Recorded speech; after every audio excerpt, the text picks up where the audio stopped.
presentation of CBC Sports.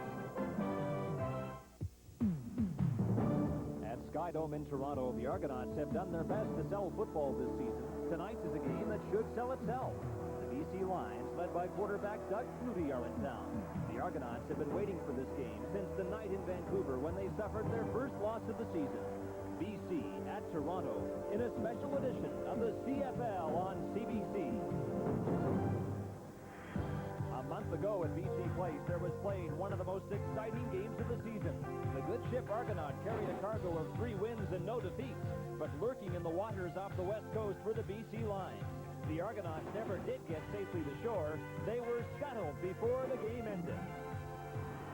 Second and 10 from side to 10. Jay Christensen, touchdown! Raymond Etheridge on the kickoff return, finds a hole. Goodbye! Last time we carried the Argos into overtime just to make it interesting. This time we'll put them away early. Foggy for Darryl Smith in the end zone. Touchdown, easy. Pinball Clemens on this punt return. Adam Rita said he can make you miss in a phone booth. And he is going all the way. It was a scoring test. This one's going to be a lot of scoring too, but it won't be the Lions. The Argonauts are going to get them, baby. Stay tuned.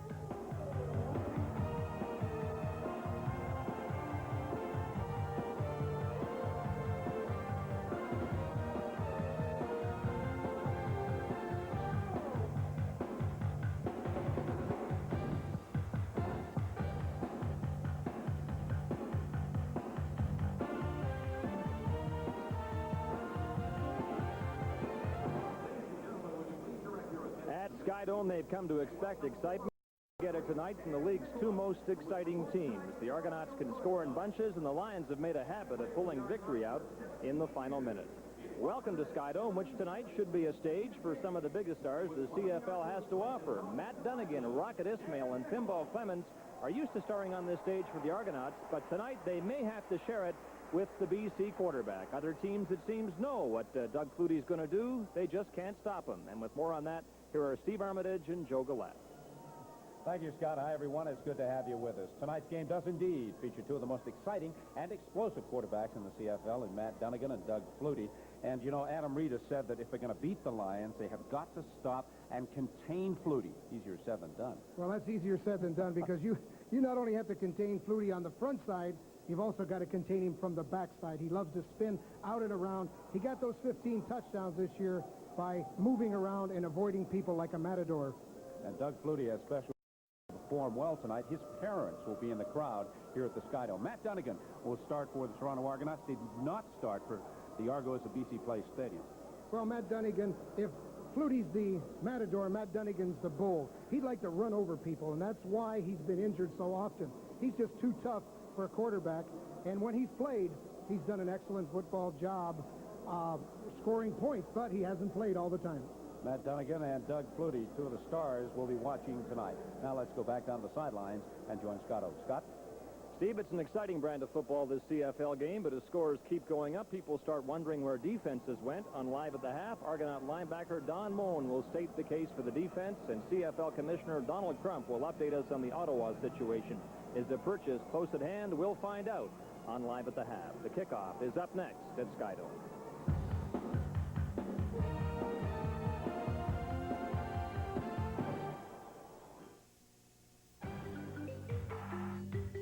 There's been reason to celebrate in Ottawa since Joe Farraghelli took over. The Riders have won 3 in a row, and Reggie Barnes has become the leader of an effective Ottawa offense. The Hamilton Tiger Cats are streaking, but in the opposite direction. This despite talent on special teams and in the offensive backfield. Hamilton at Ottawa, Thursday night on the CFL on CBC.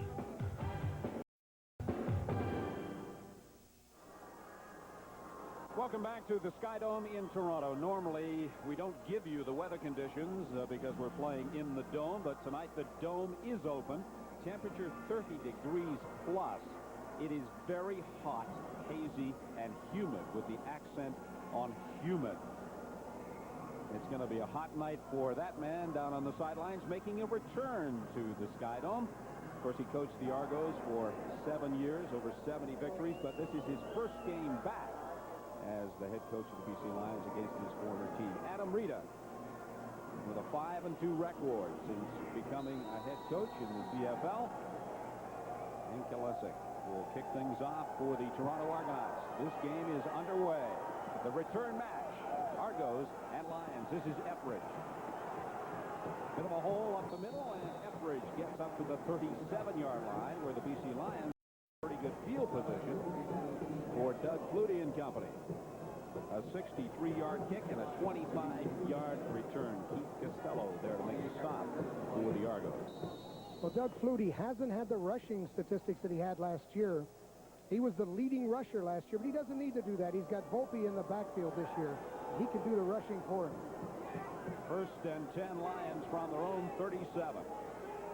Opening play of the game offensively. The pitch to Volpe, right side. He cuts it up. Good hole. And Volpe very close to picking up the first down. And that is what Bob Obilovich wanted to do. Establish that running game. Harold Hallman over there to make the stop on Volpe. Well, all quarterbacks love to see 2nd down and 1 yard to go for the first down because the defense has no reaction time. You could do anything and it looks good. Of course, Volpe's had that bad foot, but it doesn't look like it's bothered him. He's been able to get his shoe fixed up so that it never has to be flexed, his big toe. So he's out there playing on 9 toes, and he's better than most backs with 10 toes. He has a special plate in his left shoe to protect that toe so that it doesn't move. It's a hairline fracture of the big toe. Very painful. Nothing they can do about it. Just takes time to heal it. 2nd and 1 for the Lions from the 46. Flutie keeps himself. A sure bet play. Quarterback sneak. There's been some sparks flying before the ball game about Hallman and Ian Sinclair, the nose tackle for Argos, and Ian Sinclair had a real battle in their last outing, so it didn't look like Hallman took a cheap shot, but you're going to have to watch for that as the game goes on. But other than Hallman, Brian Warren has got to get some rush. He's got to be one of those people that contain Flutie. Darryl Ford has to help on the pass, and of course they've got to get some good coverage out there because buy some time. 1st and 10 Lions from their own 49. Flutie to roll. Under pressure. They lose 1 tackle. Gets the pass away. Complete to Etheridge. Etheridge caught it. He had the first down. It will depend where they mark his forward motion. Don Wilson over there to make the stop for the Argos. Well, that's exactly what the Argos were talking about. Flutie is got to be contained on both sides and up the middle. Harding's got a chance at him, but Flutie has that patent spin around and go out the other way, and he buys the time for Etheridge to get open. They've moved the ball into Argos territory. Lions now 1st and 10 from the Toronto 48. The pitch to Volpe. And this time there is no hole for Volpe. He loses 3 yards. Darryl Ford with good lateral speed, recognizing that and putting the stop on Volpe. Well, they had the corner, but Darryl Ford just came up and did a good job of turning the play back inside, and there's no place to go. Obilovich was talking about Volpe. He said, you know, the only problem is a little bit of pain when he makes that cut on the foot, so they're very matter-of-fact about the pain he's going through, but he's a courageous ball player. They rule a loss of 2, so it's 2nd and 12 Lions from the 50. Flutie with time. And he intended that for Jay Christensen. Christensen got just a piece of it, but was unable to hang on. Good coverage from Don Wilson. Christensen is 6'4", and they want to get him across on a bending, over the middle. Wilson comes right over top of him. The ball can only be thrown high. It's too high for a 6'4" player. And Wilson being in that position in front of Christensen may have forced a throw. Louis Pusaglia to punt. The rocket and the pinball. Back to receive this punt. And it's going to Raghib Ishmael at the goal line. The rocket gets out to the 10 where flags go down. When we come back, we'll have the flags straightened out for you. No score. First quarter at the Skydome. Welcome back to the Sky Dome in Toronto, where the Toronto Argonauts have the ball, and Matt Dunnigan gets the start at quarterback. The Argos are 1st and 10 from the 4. Matt Dunnigan last week in a loss to the Edmonton Eskimos. Not a bad night, but the Argos did not come up with the 2 points. And if you talk to Matt Dunnigan anytime, he'll tell you that it's more important for the team to win than for Matt Dunnigan to have a good game. He is so intense. And really, you can see it in his eyes. He wants to come out and play a good ball game. He's been very anxious. He's only played about 13 full ball games for the Argos. He's really anxious to get things going to show he's their leader. An illegal block on the punt return has the Argos in a hole. They're 1st and 10 from their own 4-yard line.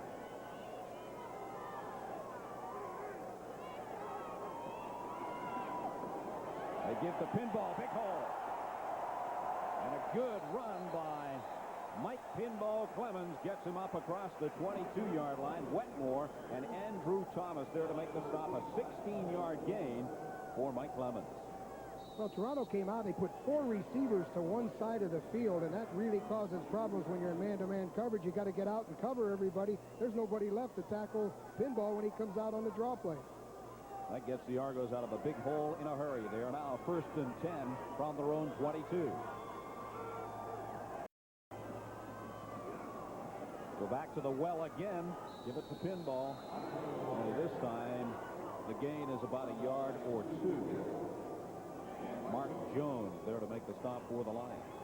Well, they zoned it up, and what they were able to do that time was to come in and get a little better support from their linebackers. So Brigance came up and helped on the tackle, and Holmes will be in there and be really active.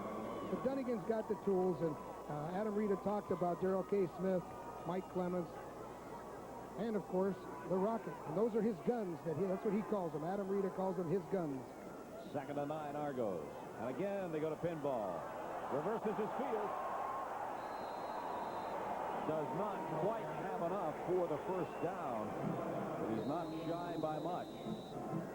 Wetmore and Bruce Holmes, who is starting at middle linebacker for the Lions tonight, combining on the tackle.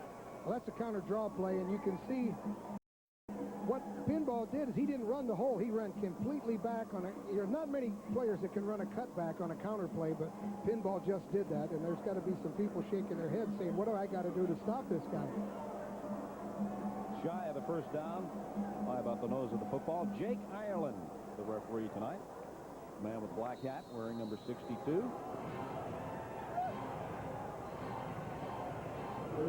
3rd and about half the length of the football for the Argos. The ball resting just shy of their own 32-yard line. Dunnigan keeps and goes to the right side. There was a bit of a hole there, 2 or 3 yards the gain for Dunnigan, but more importantly, the 1st down. Well, BC's defense has to be really alert on everything that Toronto does. And, you know, they got to get the pressure from Stu Hill. Bruce Holmes back in the middle linebacking. And, of course, Chris Major's got to do a whale of a job on those wideouts. 1st and 10 for Toronto from their own 34.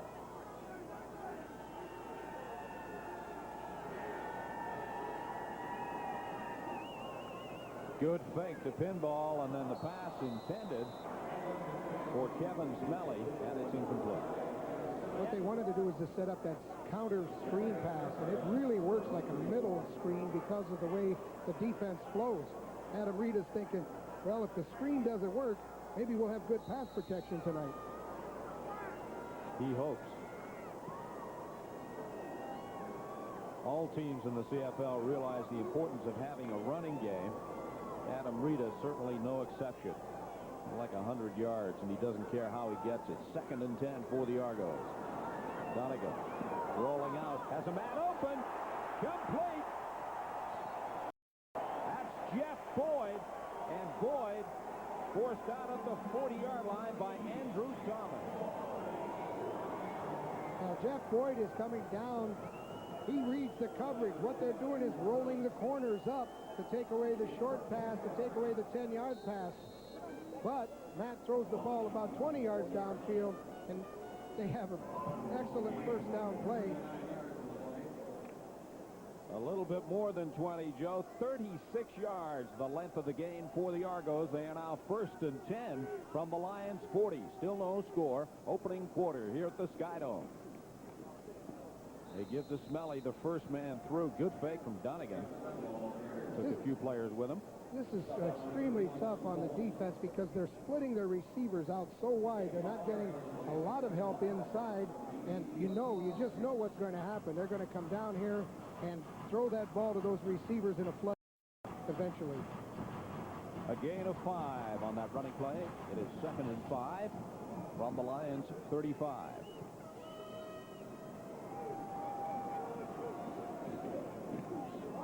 This time Dunnigan keeps and then pitches to Clemens. Clemens tripped up at the 25-yard line by Ken Watson. That's a good play by Dunnigan. He made sure that his man took him, and then he came out and pitched the ball out to Clemens. Pinball looks like he's got a little bit of a problem here on the right knee. Matt has to he's got to make sure that that defender takes him before he pitches the ball. He essentially blocks the defender that is responsible for him, and he gets Pinball in the open. You see Matt coming down the line, and he's got to have the patience to make sure that that outside man doesn't come off of him and take the ball. He couldn't do it. Now the defensive secondary has to come up and make the hit, but not before they get the first down. And you can imagine the concern on the Toronto Argonaut bench as they look at Pinball Clemens down on the field, obviously injured and in pain.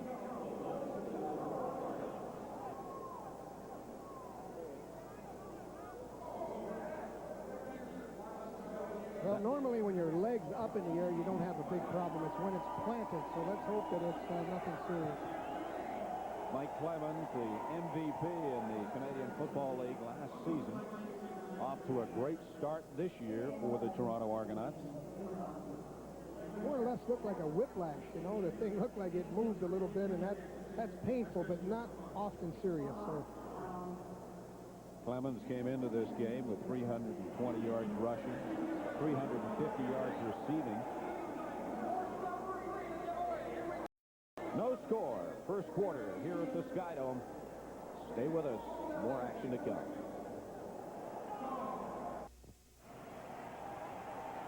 Welcome back to the Skydome in Toronto, where we are still awaiting our first score in this game between the BC Lions and the Toronto Argonauts. Good news for the Argos and their fans.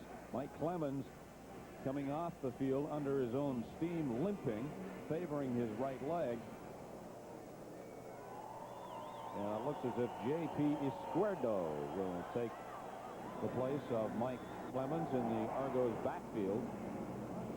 Which sets up more options. They run a diamond bone out of 4 people in the backfield, and you might see that with J.P. Izquierdo in there. J.P. Izquierdo has roots in Cuba, born in Florida, went to school in Calgary. Interesting route to the Argos. Toronto now 1st and 10 from the Lions' 25-yard line. A pitch to J.P. Izquierdo, and he picks up about 4 or 5 yards around the left side. O.J. Bergantz there to make the stop for BC. You want to know what kind of guy Dunnigan is? I mean, here's a guy that's had injury problems. He's just run 3 option plays on this drive. You think he's concerned about injuries? You know, in an option play, you have to take out one of the defenders, and that's what he's doing. I can't think of a better quarterback in the CFL to run that option because he is so athletic and he is so physical. He doesn't mind taking a hit. 2nd and 8 for the Argos. Dunnigan puts it up. Touchdown! J.P. Izquierdo.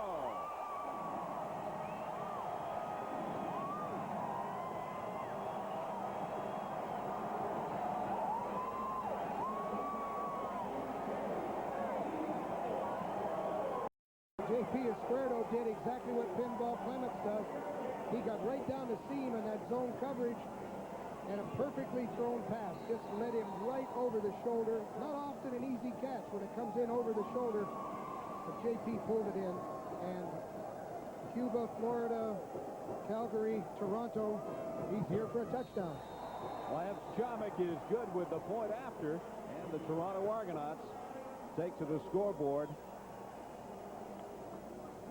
with a 23-yard strike from Matt Dunnigan to that man, J.P. Izquierdo. His first touchdown in the CFL. You can see Matthew just step, plant, and put the ball out there perfectly.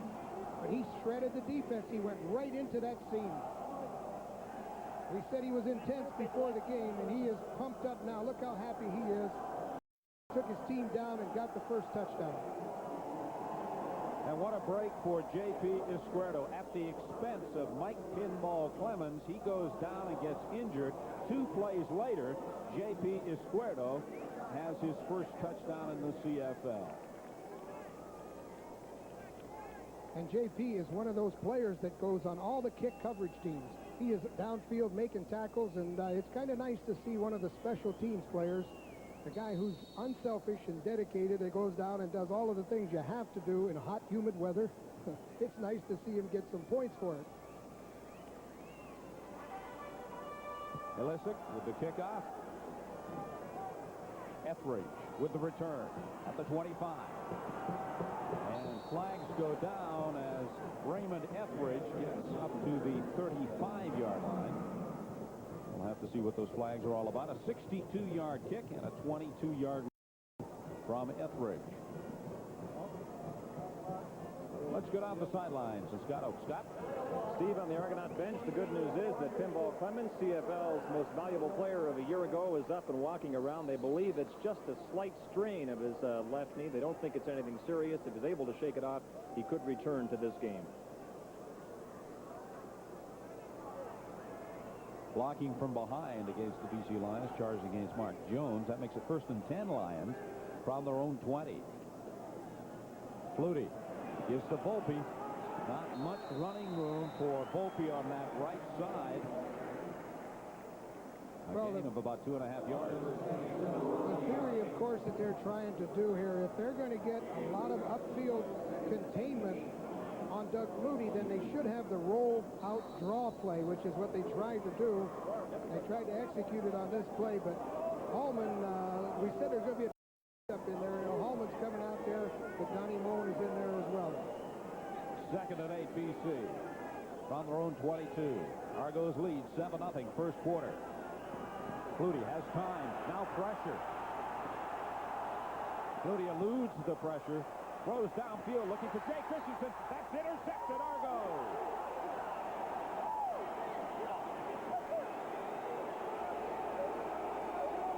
You know, Doug Flutie just made an amazing move. Brian Warren was coming in and had an angle on him. Watch Flutie as they got a perfect angle on him, and he feels Brian Warren. I mean, eyes in the back of your head or out your ear holes, whatever. He takes an angle away from Warren so that he has time to deliver the ball, and then it's a jump ball.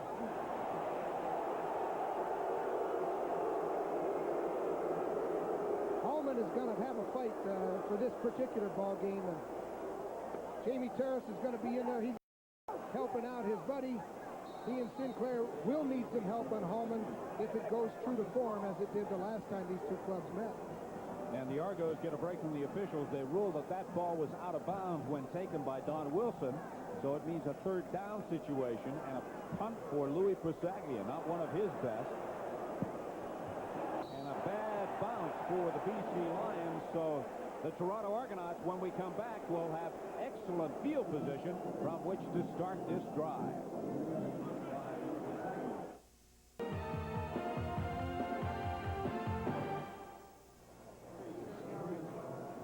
To say this is a crucial game for the Toronto Argonauts, putting it mildly. Winnipeg now beginning to put some heat on the Argos in the battle for first place in the East. Toronto on top by 2.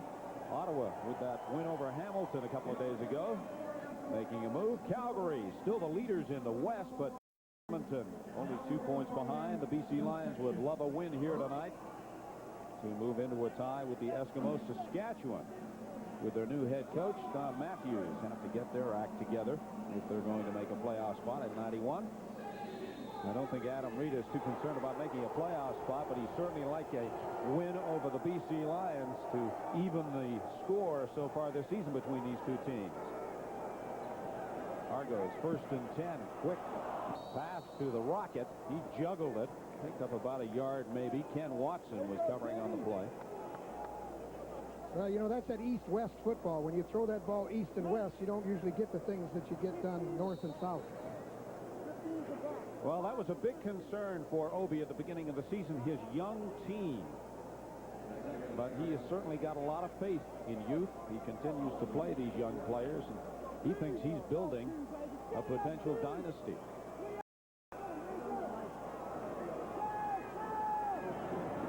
Donegan puts it up, looking for Smith. Touchdown!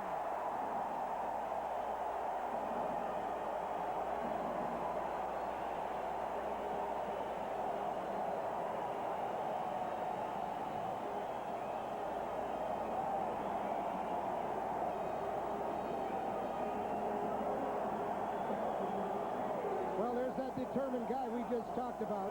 Matt Dunnigan rolled out, planted, turned back, and Darrell K. Smith put on a good fake, not to be denied.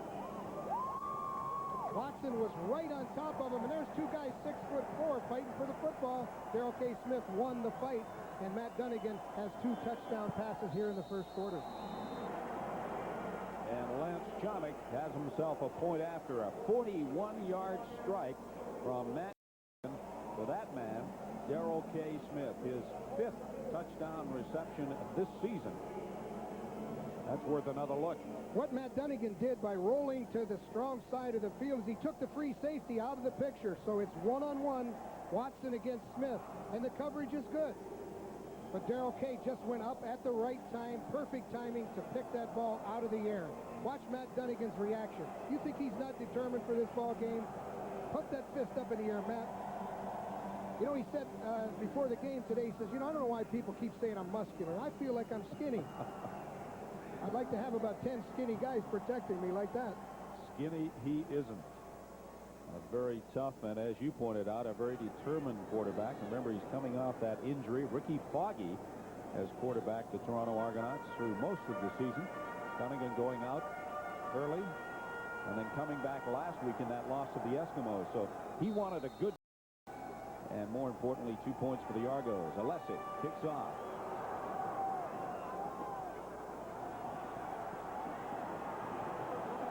Lorenzo Graham. And he gets up to the 39-yard line. A 68-yard kick. Really and surprised. A 32-yard return. Surprised to see Toronto use that scramble kickoff, because remember, that's what they used when Etheridge outran everybody and made that overtime kickoff return. But they're still using the same technique. Well, Doug Flutie and the BC Lions offense need some offense right now. They are down 14-0. They are first and 10 from their own 39-yard line. 3:51 to play, opening quarter. Flutie buys time with the fake and then fires incomplete. He was looking for Raymond Etheridge. Etheridge got an arm on it, but the arm was going one way and he was going the other. Well, Flutie made a move just to get away from Rodney Harding. Rodney Harding is through clean. I mean, he puts a good move on, and Doug just stepped right up. You know what Flutie said? Hey, 2 touchdowns, that's nothing. I can come from 3 touchdowns behind. BC Lions coming off a dramatic come-from-behind win over the Saskatchewan Roughriders in their last outing. Lions second and 10 from their own 39. Flutie under pressure. And will they rule that a trap ball to John Volpe?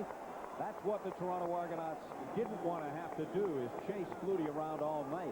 That killed him in that overtime loss at BC Place Stadium. Well, you get into a hot, humid field like this, and you do all of that running. And Flutie is just terrific. He's the only guy I've been able to see to do that fish hook. Somebody's got him cold. He came in, just did a little fish hook, and then back to the outside, and throws the football. Almost got a completion out of it. Louis had trouble with the snap the last time. One man back to receive for the Argos, and it's the Rocket. And it's blocked. The Argos blocking the punt. It is scooped up. Touchdown, Toronto.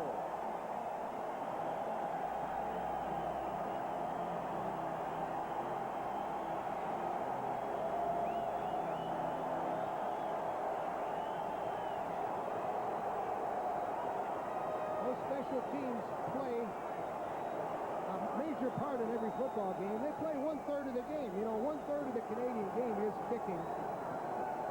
And most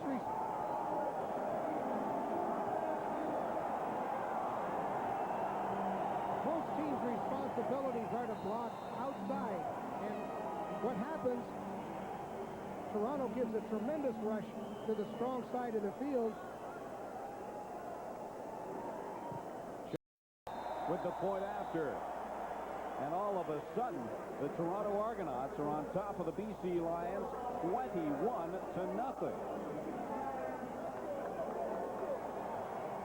Well, Toronto came through on an overload to the strong side of the field, and the rest is history. They came right in front of Louis. Their block point was right in front of his leg. They don't aim for where he was, they aim for where he will be. And this is a perfectly timed block of a punt. He aimed out in front of him, called the block point.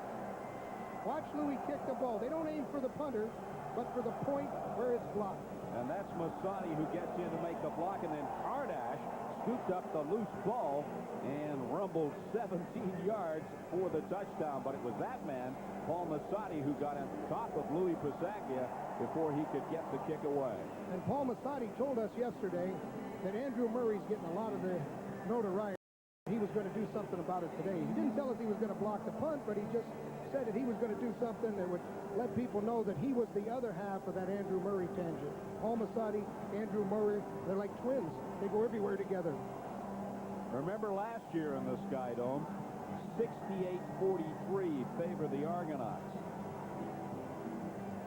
This year at BC Place Stadium, 52-41 in overtime favor the Lions.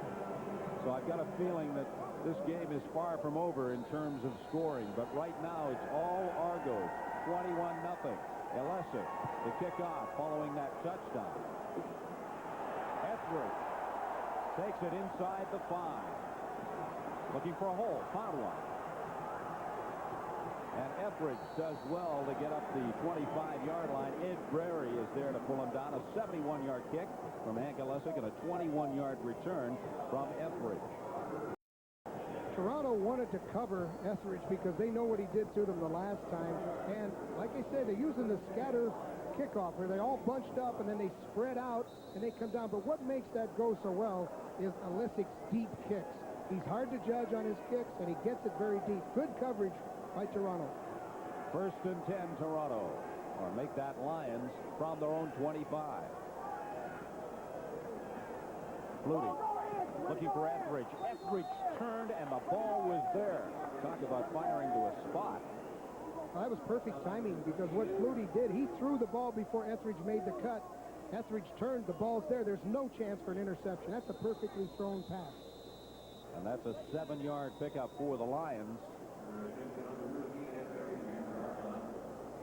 Ed Berry, who was covering on the play, is down on his knees. Chris Barber will come into the game for the Argos. Sort of a reversal of the last time the Lions were out. Their special teams got them back in the ball game, got the onside kick, and that was a big play when they blocked Lou Pasaglia's kick. His first ever TD coming off that block punt by Masati. He was in the right place at the right time to scoop it up and then rumble into the end zone. But I know what you're thinking. Kardash is one of those big guys that can't run. Well, I drafted Kardash as a receiver, and he just got bigger and bigger, and all of a sudden he became a lineman, but he was a slot back at one time, so he knows how to run with the ball. 2nd and 3, BC. Flutie puts it up. And it's complete. Should be the first down by about a couple of yards. Christensen does well to hang on to the ball and then roll for the first down. Well, they're telling the defense to wake up, but if Doug Flutie keeps throwing like that, you can be awake. He'll still complete them. Remember, in the first meeting between these two teams at BC Place Stadium, BC were down 24-3 at one point early in the game and then came back. Flutie dumps it off to Volpe. Volpe crosses the 51-yard line, rolls to the 52. That's good for the first down. Well, they had Flutie contained, And he just stepped up inside, bought a little extra time, and dumped it out to John Volpe. And, of course, John with receptions is just as dangerous as he is when they give him the ball from the backfield. First and 10 BC from their own 52. They trail 21-0. The pitch to Volpe. Volpe has the hole. And then finally tripped up by Chris Mumford. Caught his shoe. And that forced him down to the turf. Well, he's getting some good lead blocking. What he wanted to do was to make the cutback. And Ford missed the tackle, so when he did get the cutback, he just got shoe top there with Munford. First and 10 Lions from the Argos 46. Flutie has time, fires, complete to Christensen. Christensen with all sorts of open space down to the 15-yard line. Chris Gaines there to bring him down for Toronto. What's impressive about Doug Flutie is that he's reading the coverages. It was a 3-deep zone. He got the ball between the backers and right in front of the defensive backs, just in a bend-in pattern. A nice run after he caught the ball by Christensen. A 31-yard pickup for the BC Lions. It is now first and 10 BC from the Toronto 15. Flutie with time, puts, and it's complete inside the 5-yard line. Ray Alexander giving the BC Lions excellent field position. We'll have it when we return.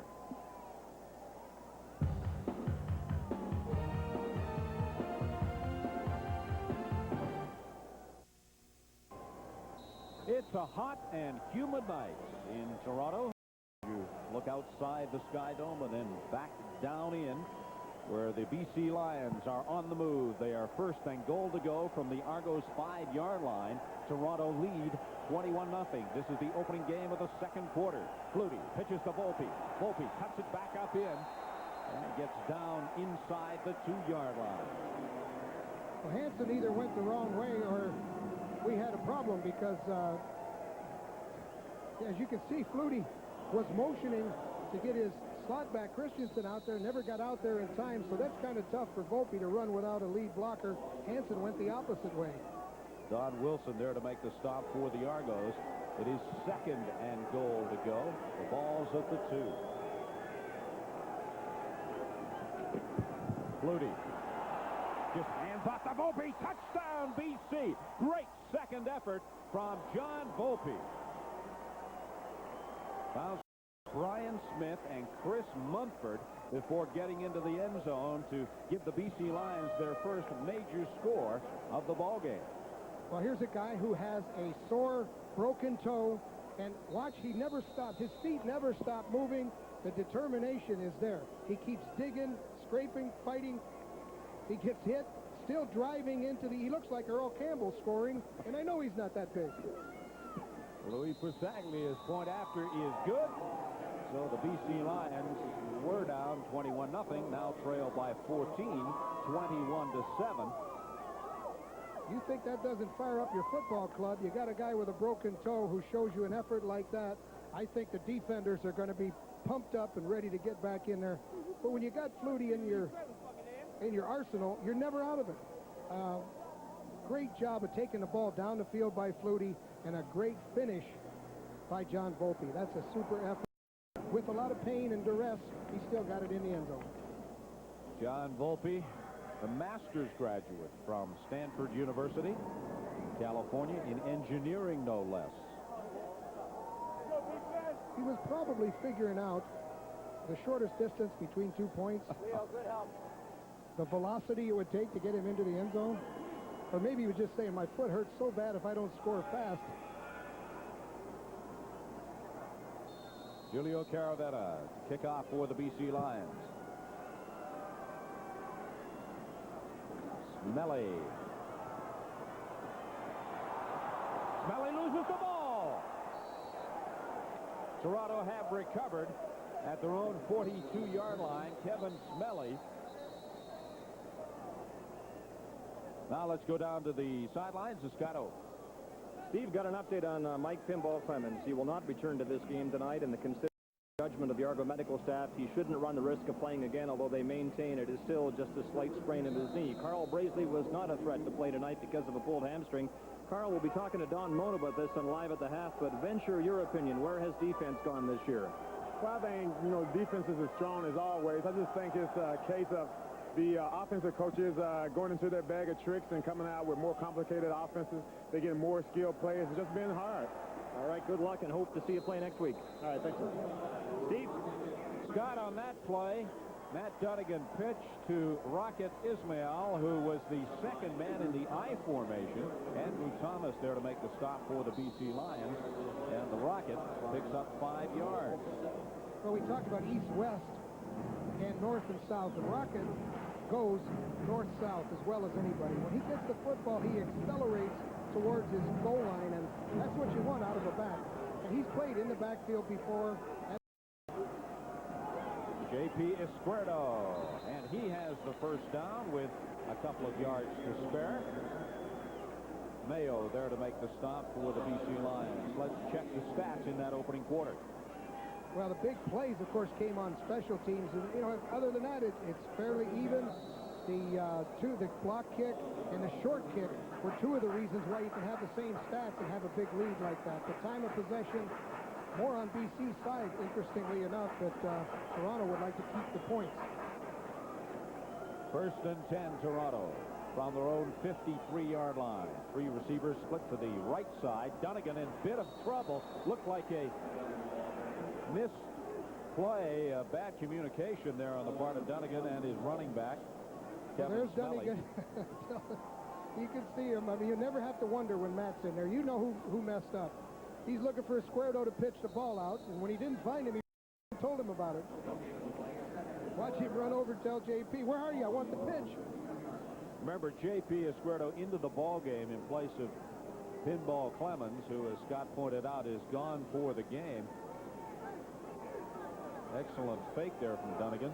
Even the cameraman decided to follow Smelly. This time, he completes the pass to J.P. Izquierdo. He is short of the first down by about 4 yards. Andrew Thomas and O.J. Bergantz there to make the stop for the Lions. They ran the flood pattern again, and Matt was content to get the ball to the short receiver, thinking that his skill people, Darrell Kay and Rocket, would move those people back out of there, but they were in a zone coverage, so they just reacted up, and that's what the Lions defense has to do. They have to be able to react and change the coverages up against Toronto. They don't want to let Toronto know what defense they're going to be in, and they're doing a good job today of disguising their defense. First punt of the game for Hank Olesic, and there is one receiver back, Raymond Etheridge. Not one of Hank's better punts, but again, a good bounce for the Argos. Etheridge at the 10. Etheridge down inside the 10. Good downfield coverage. Paul Nastasiuk, the former BC Lion, getting downfield to make the tackle. Welcome back to the Skydome in Toronto. Hot and humid evening, and so far the Argos have been the hottest of the two teams in terms of offense. They lead 21-7, but the BC Lions have the ball. They are first and 10, but in a bit of a hole. They're at their own 9-yard line. Matthew Dunnigan is right now, he's telling Coach what he wants to do in the next series. You know what he said? I guarantee you, he's talking about how they're playing that zone coverage, and he wants to go back to the short side of the field. We're going to see them go away from their 3 receiver side. I know Matt, he gets hungry. He wants to put the ball up. He said all that in about 10 seconds.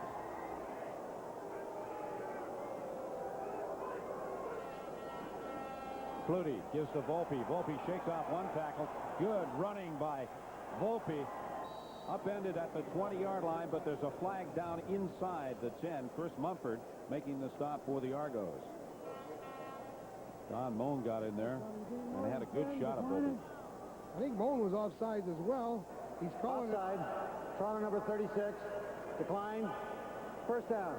So here you are, you're offsides. The coach is going to be upset with you. Then you miss a tackle, the coach is really going to be upset with you. But that's the strength of a Volpe. He's low to the ground. He's very muscular. and he drops his shoulder underneath people. He'll give you a strong hip when you try to hit him. He's a strong, powerful runner. The BC Lions have improved their field position by 11 yards. They are 1st and 10 from their own 20. They trail 21-7, second quarter. Flutie intended that pass for Matt Clark. That would have been his first reception of the evening, but he couldn't hang on. The rookie out of Montana. Been one of the real pleasant surprises for Bob Obilovich. When you have Flutie on your side, it's just a matter of time till you're going to score. I don't think Doug Flutie's ever lost a ball game. He's had a few where time ran out on him, but he's never lost one. He's had 3 400-plus yards passing this season.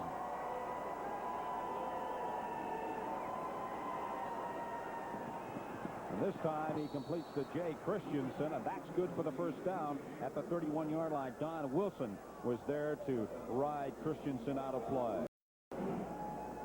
Christensen is an inside receiver. He makes the cut right over by your coffee table in the living room, almost spills the beer. Watch him come over and catch that thing out of bounds. That's a perfectly executed play. I think you just broke my coffee table. Jay Christensen pulled a hamstring in training camp. Is on the comeback trail. Gets better each time out. 1st and 10 BC from the 36. They give to Volpe. Volpe having the kind of night that Pinball Clemens was having before he was injured for the Argos. Chris Gaines there to make the stop. This is what drives defensive coaches crazy. The play was drawn up to go through the 6-hole. Volpe breaks back and goes all the way through the 7-hole on the other side of the line of scrimmage. And the defensive coaches are wondering what they've got to do. Contain, watch out the running backs. Flutie can scramble. 2nd and 4 BC from their own 42. Almost picked off. That was intended for Tony Hunter, but it's incomplete. Well, Tony Hunter has to keep running the route. He stopped and wanted the ball to come to him. You've got to go to the football. So it was a well-thrown ball, but Hunter stopped to wait for the ball. He's got to keep going on that. So that will bring on the veteran punter for the BC Lions, Louis Pasaglia. Louis had trouble. He's had the bad snap where he got a short kick, and he's had a kick block. Let's see how he does on this one. The lone punt returner for the Argos, the Rocket.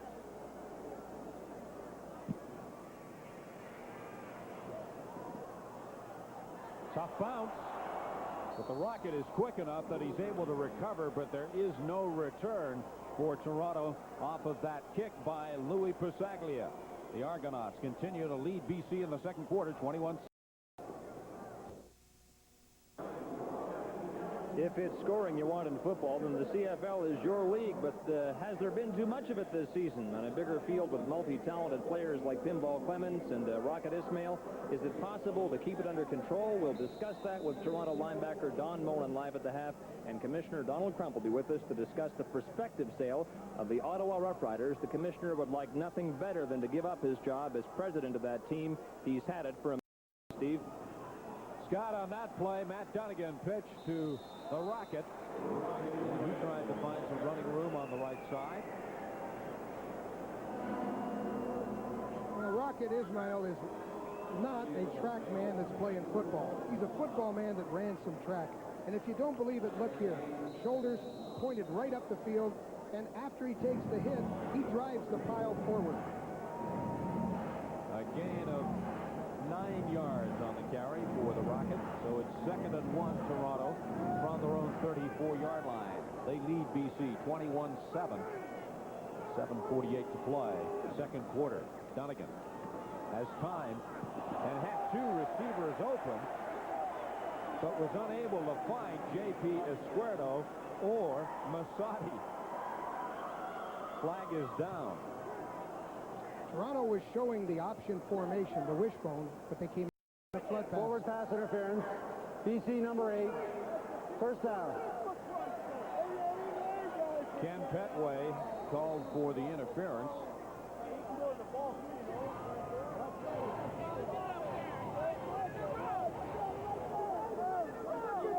Petway was probably trying to cover the first receiver coming out, and they were all coming out of the backfield. That's why he got boggled up in there. First and 10 Argos from their own 40. Donegan completes to Boyd. Boyd out of bounds at the 50-yard line of the BC Lions.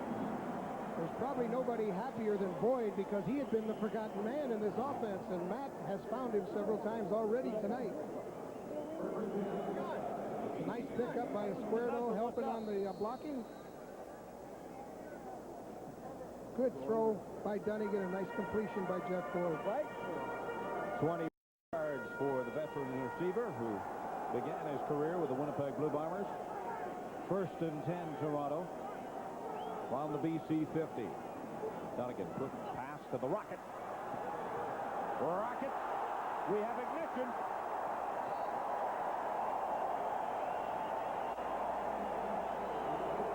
Okay, here's a play that shouldn't go anywhere.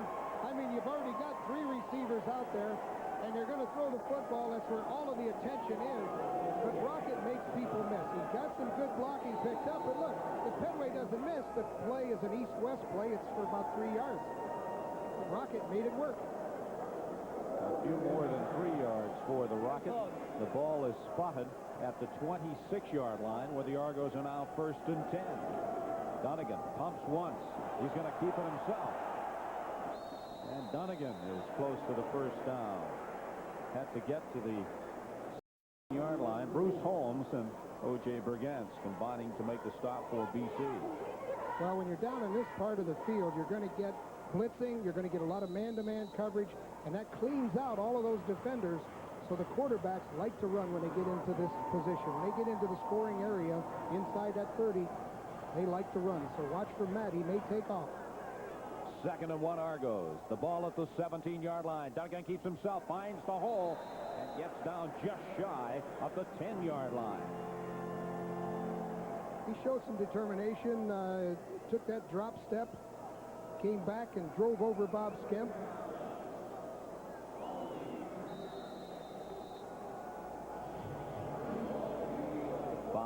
.38 remaining to play. Second quarter. Argos leading 21-7 and knocking at the door. First and 10 Toronto. The ball at about the half-yard line. Donegan. Pass to J.P. Esquerdo, and how he pulled that one in, I'll never know. Well, that looked like a yo-yo. He looked like he had a yo-yo and just pulled the string on it to bring it back home. Matt's expecting him to continue out to the outside. I mean, that's an incredible catch. As Matt delivers the ball, J.P. just reached out, pulled it back in, pulled the yo-yo back in. It was not one of Donegan's better passes, but it was certainly one of J.P. Esquerdo's best catches. A one-arm catch. Second and 7 from the 7. Donegan just simply rolls out of bounds. Well, they double covered on Darrell Smith. And that's what they have to do to make sure that the big guy doesn't get the ball down there. Darrell K. Smith was going to try to run that post corner pattern on for Dunnigan because he was hung out there, didn't have anybody to throw to, and Darrell K. I know is coming back saying, hey, look weak side next time. Look weak side. There's no free safety. And that brings on the Toronto Argonauts place kicker, Lance Chomik, 21 of 24 on the season, 94 points in total. Let's give credit to Lance Chomik. He's had a bad foot as well. He said he had a big problem with all of the bones in the upper part of his foot. So not only John Volpe had a bad foot, so did Lance Chomik. You'd never know it by his stats. Best in the league. It's a chip shot for Chomik, and he is good. So the Toronto Argonauts up their total to 24 points. They have a 24-7 lead over the Lions with 4:16 remaining to play in the second quarter at the Skydome.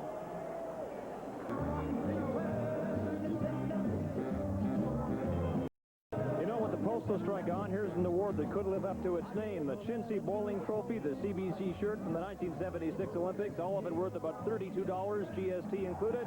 Comprise a Return to Sender award. We'll give it to the speedster who collects the most yardage on kickoff and punt returns. And Willis Jaycox of Saskatchewan still has a big lead over Henry Gizmo Williams of the Eskimos. I know the Giz is a big fan of CBC outerwear.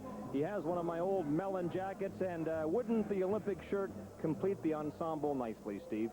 And I remember the afternoon that I gave Gizmo the jacket. He was the happiest player in the locker room. They just won the Grey Cup, but getting the jacket was so important to the Gizmo. This is Etheridge. Etheridge brought down short of the 45-yard line. A 49-yard kick and an 18-yard return. Paul Massotti downfield to make the stop for the Argos. 4-7. Argos lead, but lots of time remaining when you consider the past history of these two teams. They've been involved in some real shootouts over the years. And they have yet to solve the Doug Flutie problem, because by coming upfield, they're opening up the running lanes, and they're giving Flutie great protection on just drop-back passing. First and 10 BC from their own 44. Flutie has time. Now he's under pressure. Just dumps it off to Volpe, and Volpe goes nowhere. That'll be a loss of about 6 or 7 yards for the Lions. Well, Rodney Harding is really pumped up for this football game, and he's been out with, some nicks and bumps, but watch him come through. He's fighting through 2 blockers to get the pressure, but Flutie had a lot of time. Coverage downfield was good. Coverage downfield was excellent. Any time that gets that kind of time to put the ball up, you know that there are no receivers open. 2nd and 17 facing BC from their own 37. Flutie looking for Christensen, and it's incomplete. Don Wilson covering on the play, and Wilson did his job. When we come back, the BC Lions will be punting the football. Thank you, Scott, and we've still got our fingers for Canada's Mike Smith and the decathlon still to come at the World Athletic Championships. Louis Pasaglia getting set to punt for the BC Lions. 3rd and 17 situation. The Rocket, the lone punt returner, standing at his own 30-yard line.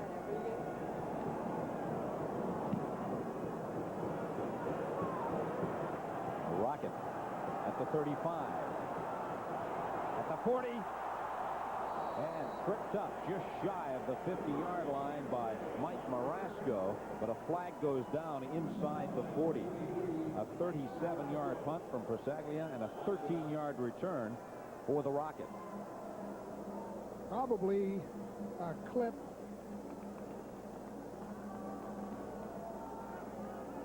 Van Bellingham tried to throw his arms up in the air to avoid that. Illegal block. Toronto number 2. First down.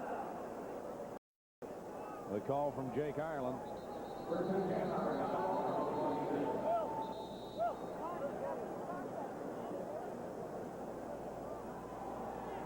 Flutie looking for Christensen, and Christensen unable to come up with a pass and keep the drive alive for the BC Lions. And that set up the punting situation, which brings us back to the Argos being 1st and 10 from their own 26-yard line. They lead 24-7. We've got 2:45 until halftime here at Sky Dome in Toronto. Darrell K. Smith and Jeff Boyd split wide to the right. They give to Smelly, and Smelly finds a hole, picks up 8.5, 9 yards, runs into Andrew Thomas, who brings him down. You would think that Smelly, you have a little drop-off when you get Smelly in there, because Kelly was the starter. But I'll tell you, this Kevin Smelly is a solid running back. He probably gave a little bit away on the blocking, but when he gets the football, he's a good, solid running back, and he broke the seam right up off the nose tackle.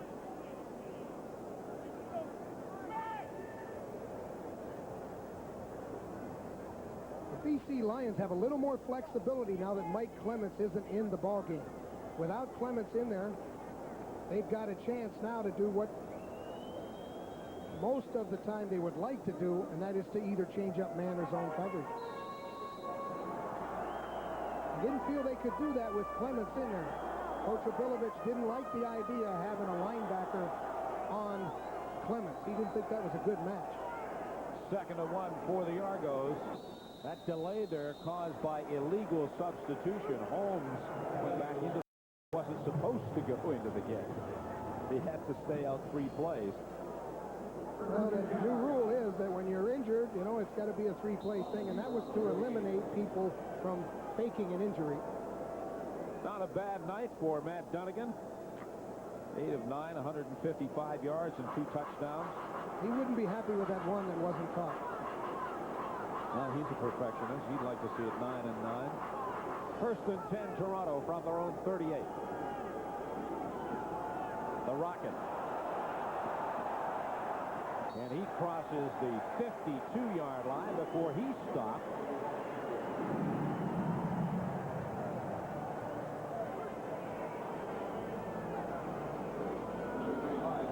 What Rocket does is uses his blockers really well. He got some nice lead blocking in there by Groenwagen and Mills. So he just broke it back to the outside. Brewster was the...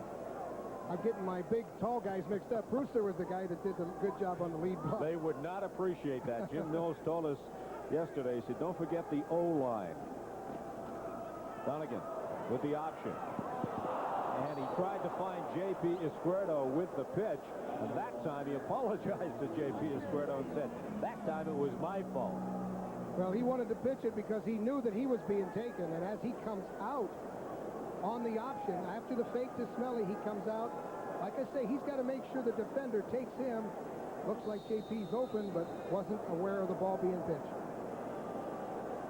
This is tough. It gives the defense a tough situation because you've got to defend the option and the pass.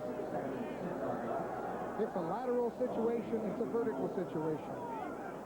111 yards on the ground. Remember, Adam Rita said he wanted over 100. He's got it.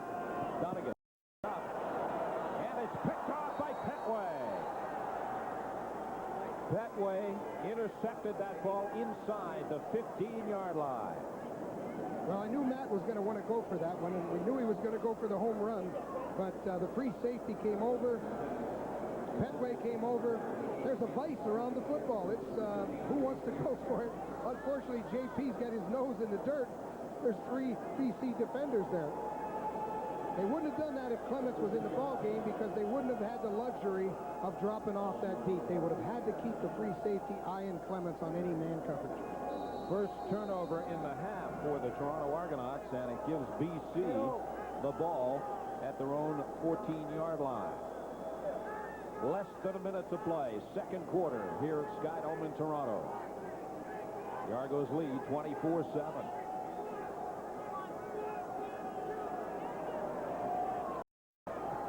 Flutie fires that off his offensive lineman. They were trying to set up some sort of screen to the left side, but it did not work.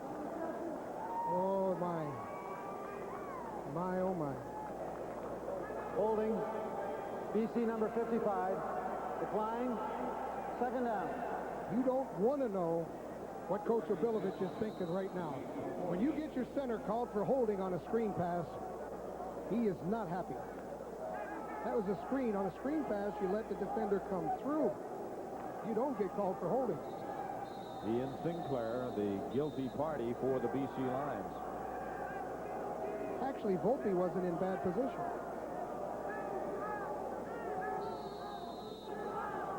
Second and 10 for the Lions from their own 14.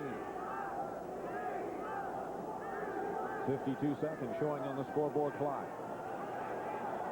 Flutie with space. Elects to throw at the last minute, intending for Volpe. But Reggie Pleasant was there. And had he been able to pick that one off, he was gone because there was nobody between him and the goal line.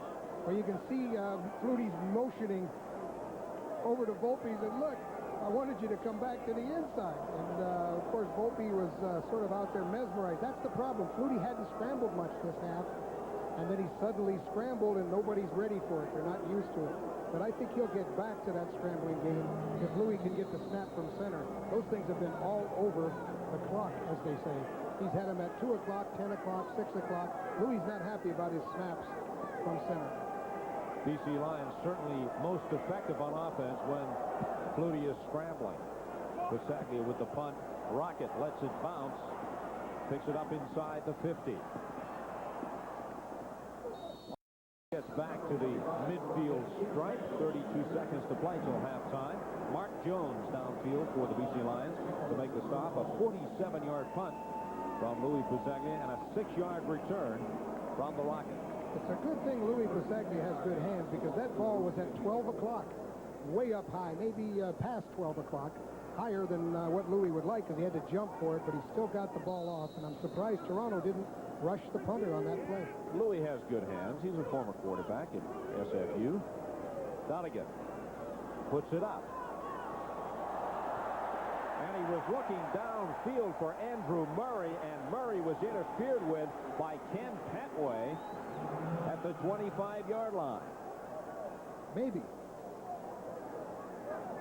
Forward pass interference. BC number 8. First down. The reason I said maybe is Andrew Murray's a big, strong guy, too. Tangled up.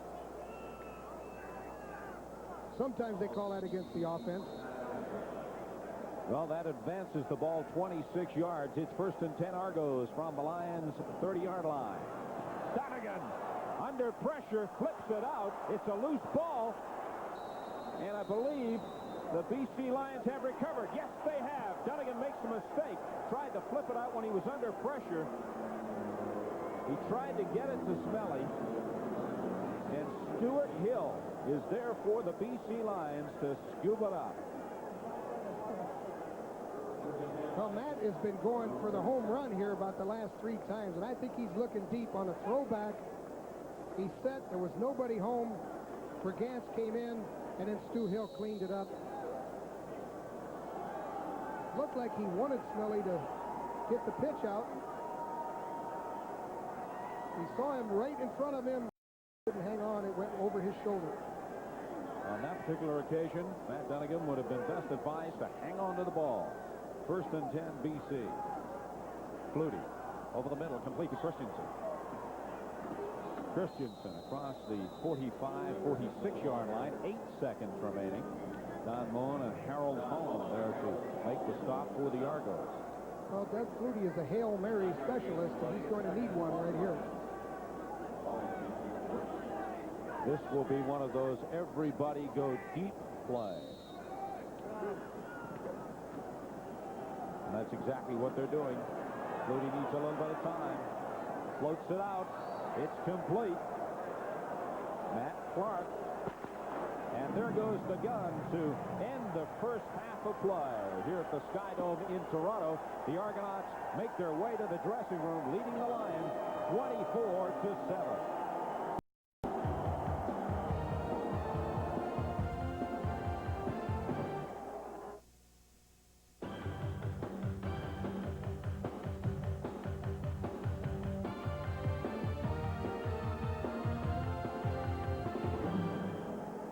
Toronto 24, BC 7, 31 points in the first half of this game, and it's in keeping with what's gone on in this CFL season. Teams scoring sometimes as much as 40 points, and not even that guarantees victory.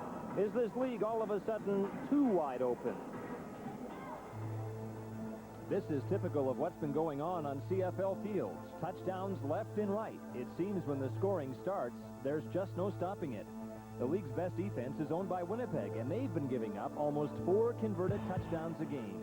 Through to Saskatchewan, which has been struggling, surrendering a league-high 43 points per game. On average, CFL teams are giving up 32 points.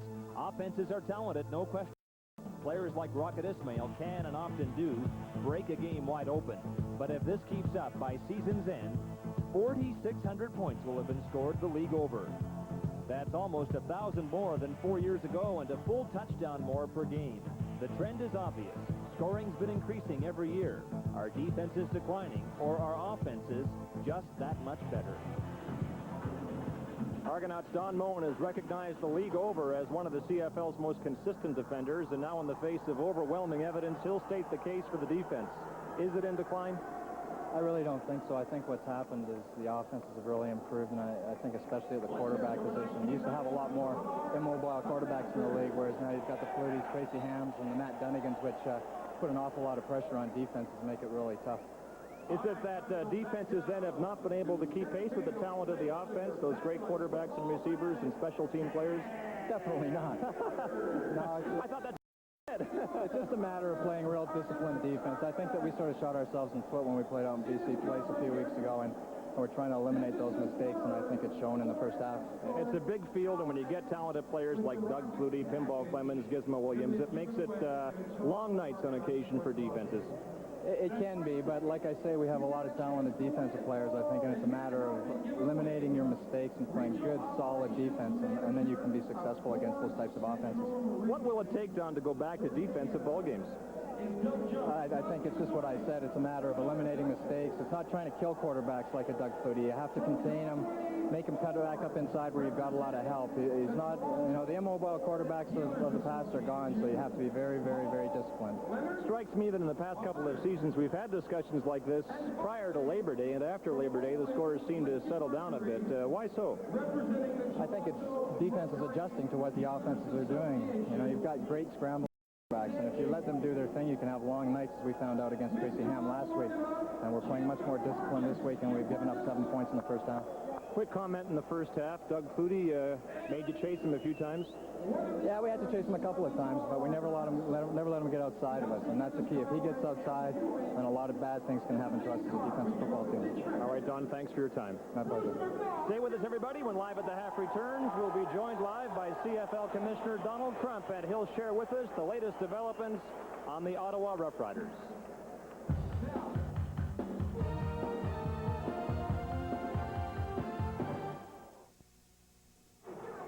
Across the street from Skydome in Toronto, the exhibition is still in session, and here at Skydome, it's the Argonauts by 14 at the half. Well, for a month now, the CFL has been running the Ottawa Rough Riders. Commissioner Donald Crump would like nothing better than to surrender his job as president of the Rough Riders. Your mandate when you took over the team was to run it and sell it. The running part of it's gone fine. What about the selling part of it? Well, Scott, the selling part, I think, is coming fine, too. We've been at it for 4 weeks, and it really takes a little longer than that, but we have 5 different groups that are interested in the club, and I think soon we're expecting some action on it. The group headed by Jim Manis and Denny Podfan indicated initially they were very serious, then all of a sudden dropped out of the bidding, leaving the impression the asking price for the team was too high. Is that the case? I don't think I've ever asked anybody for anything yet. Somebody has to examine the records and see what the operation is and then make a bid, and then we'll see if it's too high. I know that you don't want me to ask you about the asking price, but let me try it this way. If I had, say, $3 million, could I get the Rough Riders? Well, I'd talk to your lawyer. The group headed by Skip Eamon and Larry Fairholm apparently examined the books today. Anything to report on that?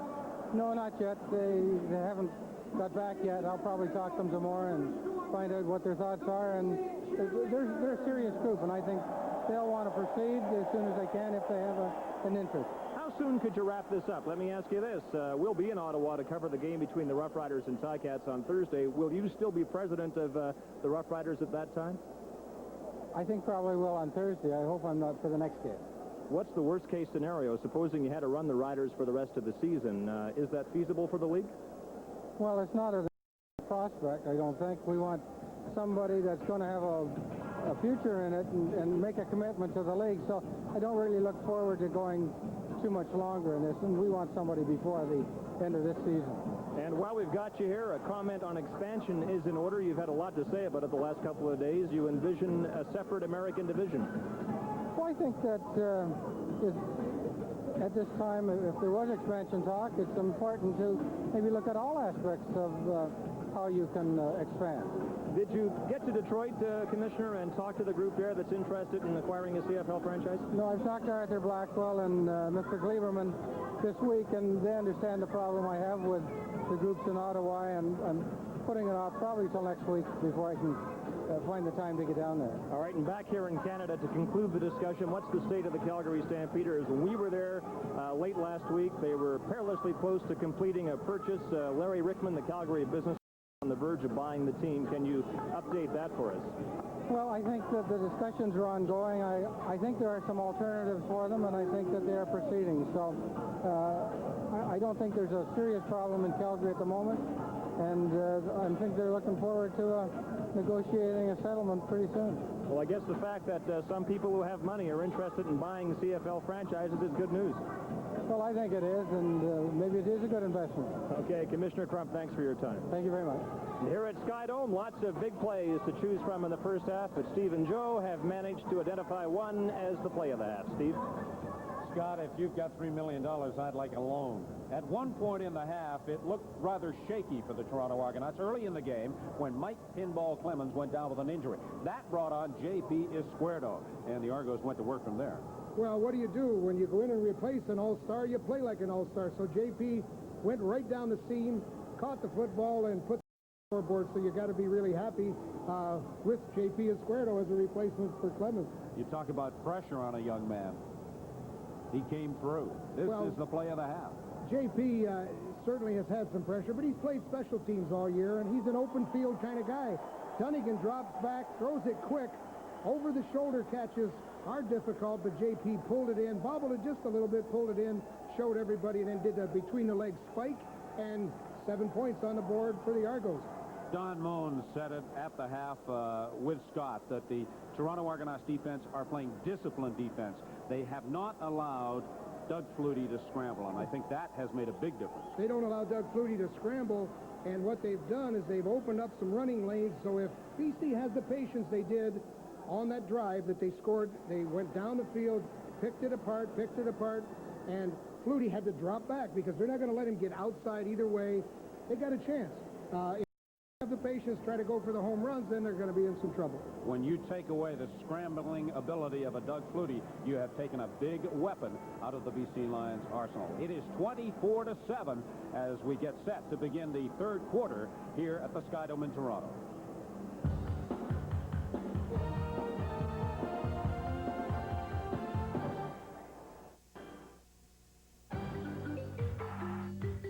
There's been reason to celebrate in Ottawa since Joe Farraghelli took over.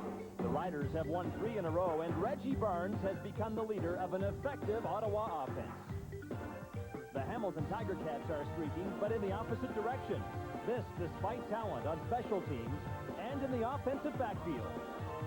Hamilton at Ottawa, Thursday night on the CFL on CBC.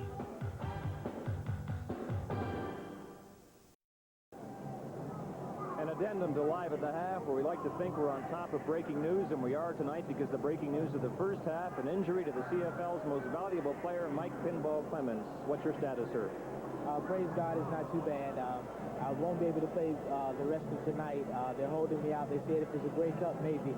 I got a strain, and it's a 7 to 10 day injury. It usually gets worse before it gets better, but it's not something that lasts too long. All right, Mike, we've got a replay of how you suffered the injury to your left knee in the first half of this game. Right as I was hit there, my leg swung up in the air, and it came down on my foot. It really wasn't my knee, but it wrenched my foot because it was in an awkward position, and that's what happened. Just something freak, and the guys are playing well, though. Okay, Mike, I know you're in doubt for next Tuesday's game, or I should say Labor Day's game against the Ticats in Hamilton, but we hope to see you back soon. Thank you very much. Steve?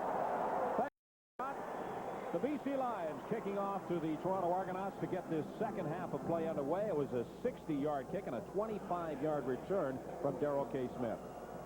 Well, the Argos have come on top on net yards, and you look at the situation, passing yardage, rushing yardage, they've done a good job. So 100 yards more than BC, and the time of possession, not all that much different. And where it counts the most on the scoreboard, the Argos lead 24-7, and they have the ball 1st and 10 from their own 40. The Rocket fumble. And it's recovered by the BC Lions. Mayo is there to scoop it up. You talk about being in the right place at the right time for Mayo. Well, he got a hit in there by Holmes. Knocked the ball right out. And there's Mayo, the opportunistic defensive lineman. It happened to be where the ball bounced. Holmes come right in, put his head in the ball. That's the way linebackers are taught. And to get that extension of his legs were coiled, then he uncoiled and popped into the ball. Boom, the ball bops out. BC Lions are back in it. And Mayo scooped up the loose ball to give BC possession. 1st and 10 from the Argos 32. Flutie. Passing complete to Christensen. Christensen ridden out of bounds just inside the 20-yard line by Brian Smith. That's what we talked about. All he needs is a little bit of patience. And he's got good pass protection. The play selection on both sides isn't really very surprising. Both of them said that they wanted to run the ball. Both of them are going to come back out with play pass and do a little bit of sprinting out.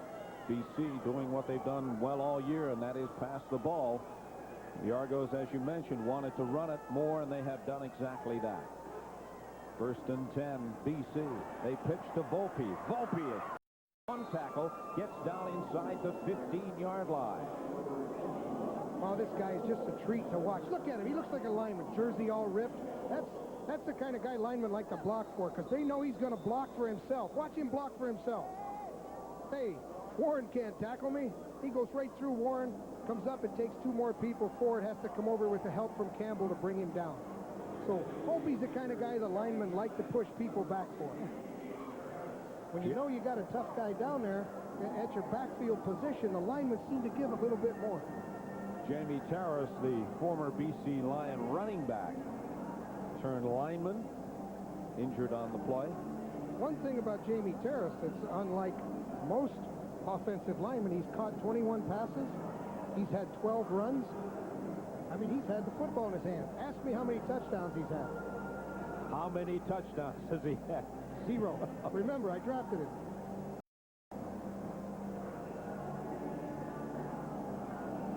Saris was doing his job for the BC Lions when he was injured, trying to protect Flutie. You won't find a stronger guy than Jamie Terrace. He's got muscles on muscles. Once again, the BC Lions going to their slots more than the wideouts or the backs. Well, this Christensen guy is such a easy target for Flutie. You know, Flutie, if he has to keep doing drop-back passing, he's going to find Christensen in those seams on zone coverage all the time. So it's a 2nd and 4 situation for Doug Flutie and the BC Lions. They spotted the ball just over the 14-yard line of the Toronto Argonauts. BC trails 24-7 early 3rd quarter. Little action before the snap of the ball, complete to Christensen. He's got it down at the 10-yard line, and that's where the BC Lions had to be, just in 10, almost to the 9 for the 1st down. Illegal motion to call against the BC Lions. They're calling that so much differently this year. They're calling the quarterbacks for drawing the defense offside. I don't know if I agree with that. Procedure. BC number 88. Still 2nd down. Well, I agree with that. He called Ray Alexander for being illegal procedure. But many times they'll call the quarterback for barking the signals, which is what Flutie did on that play. Unfortunately, Alexander listened to the bark. Flutie to his right. And he was looking for Matt Clark. Incomplete. Again, he was going to one of his 2 slots. That time the right side to Matt Clark. But he got outside of Brian Warren. He did get outside on that. Got some help. He just didn't hook up on the pass. It was man coverage. He should have had a good shot to put it in there.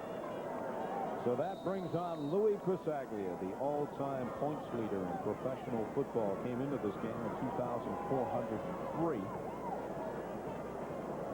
Will attempt the field goal from the 27-yard line.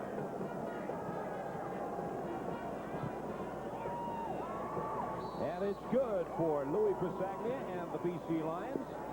So they pick up 3 points and now trail by 14, 24-10, 12-29 in the quarter. Never underestimate the value of a good place kicker in the CFL. Louis Pisaglia moving into a tie with Lance Chomick of the Argos. 22 field goals on the year. Both Chomick and Pisaglia enjoying the season. Every good place kicker, they have to have a good holder. And on that last play, Doug Flutie did a tremendous job in taking a high snap, putting the ball down and spinning the ball. Watch it here. Flutie has to catch the ball way up over his face, go back down and spin the laces so that Louis gets a good chunk on the ball. That's a good athlete getting that ball down. Good job by Doug Flutie. The holder, the snapper, and the kicker, all three have to work in conjunction with each other. And that made it 24-10. Lots of football remaining. Short kick. They kick away from the Rockets. Andrew Murray. Loose ball, but nobody got to it before it went out of play, so the Toronto Argonauts will retain possession and have pretty good field position on that short kick from the BC Lions. A 36-yard kick and a 9-yard return. We should have known that something was up because Caravetta normally kicks off for the BC Lions. That time it was Louis. Well, this is interesting by the Argos, but that's Matt Dunnigan. When he's out there, the wide receivers are going to catch a lot of balls, and Darrell K. Smith probably doesn't like that. First and 10 Argos from their own 49. They get to Smelly. And Smelly powers his way for about 7 or 8 yards. Brigance and Thomas there to make the tackle for the BC Lions. Well, what Adam Rita's thinking is that he's got to get some help from that offensive line. He said nearly every player on that front line of his has a pulled muscle, a pulled groin, a twisted ankle. But he and Beckstead and Skemp and Prusner and Peroni and Schultz, they're doing a good job to let the running backs find a hole. They're all staying on their people. Need just over a yard for the to keep the drive alive, and it will be close, but I think Dunnigan has it with the quarterback sneak going to the left side for the necessary yardage. He tried to change up, and he almost didn't make it. Normally, he likes to go over the right side, and what he did was he tried to go back over the left side and almost got stuffed on it. Usually, you like one point where everybody wedges, and that's usually on the right side. You get a little better drive, but Matt's been having a good night throwing the football, and he's only run a couple times, but when he has done it, he's been effective. First and 10 Toronto. The pitch to the Rocket. And again, the Rocket does a great job, outstanding job in picking up the necessary yardage for the first down.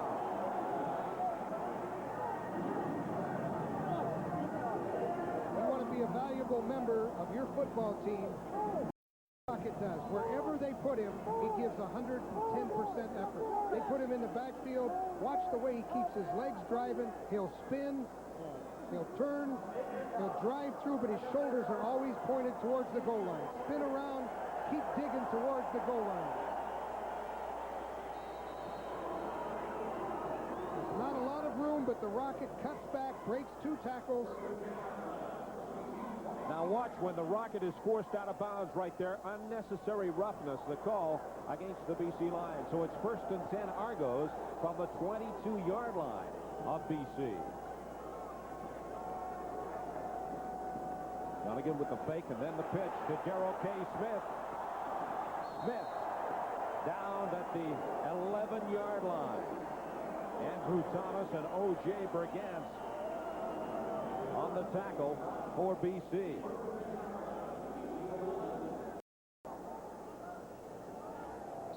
Darrell K. Smith is the recipient.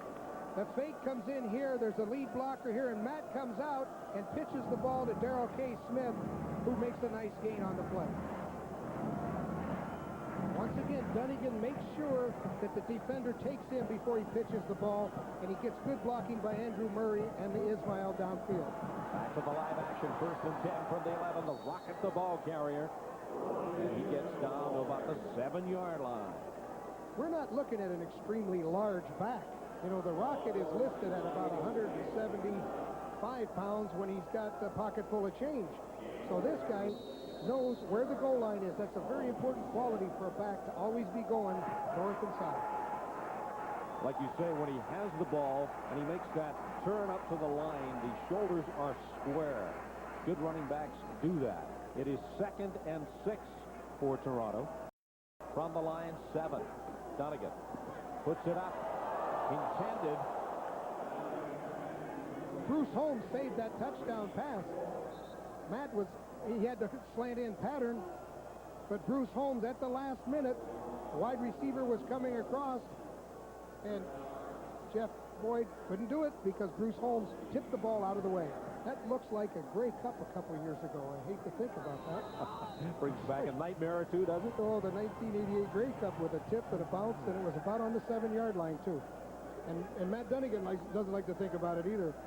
So this brings on another chip shot for Lance Chomick. It'll come from the 14-yard line.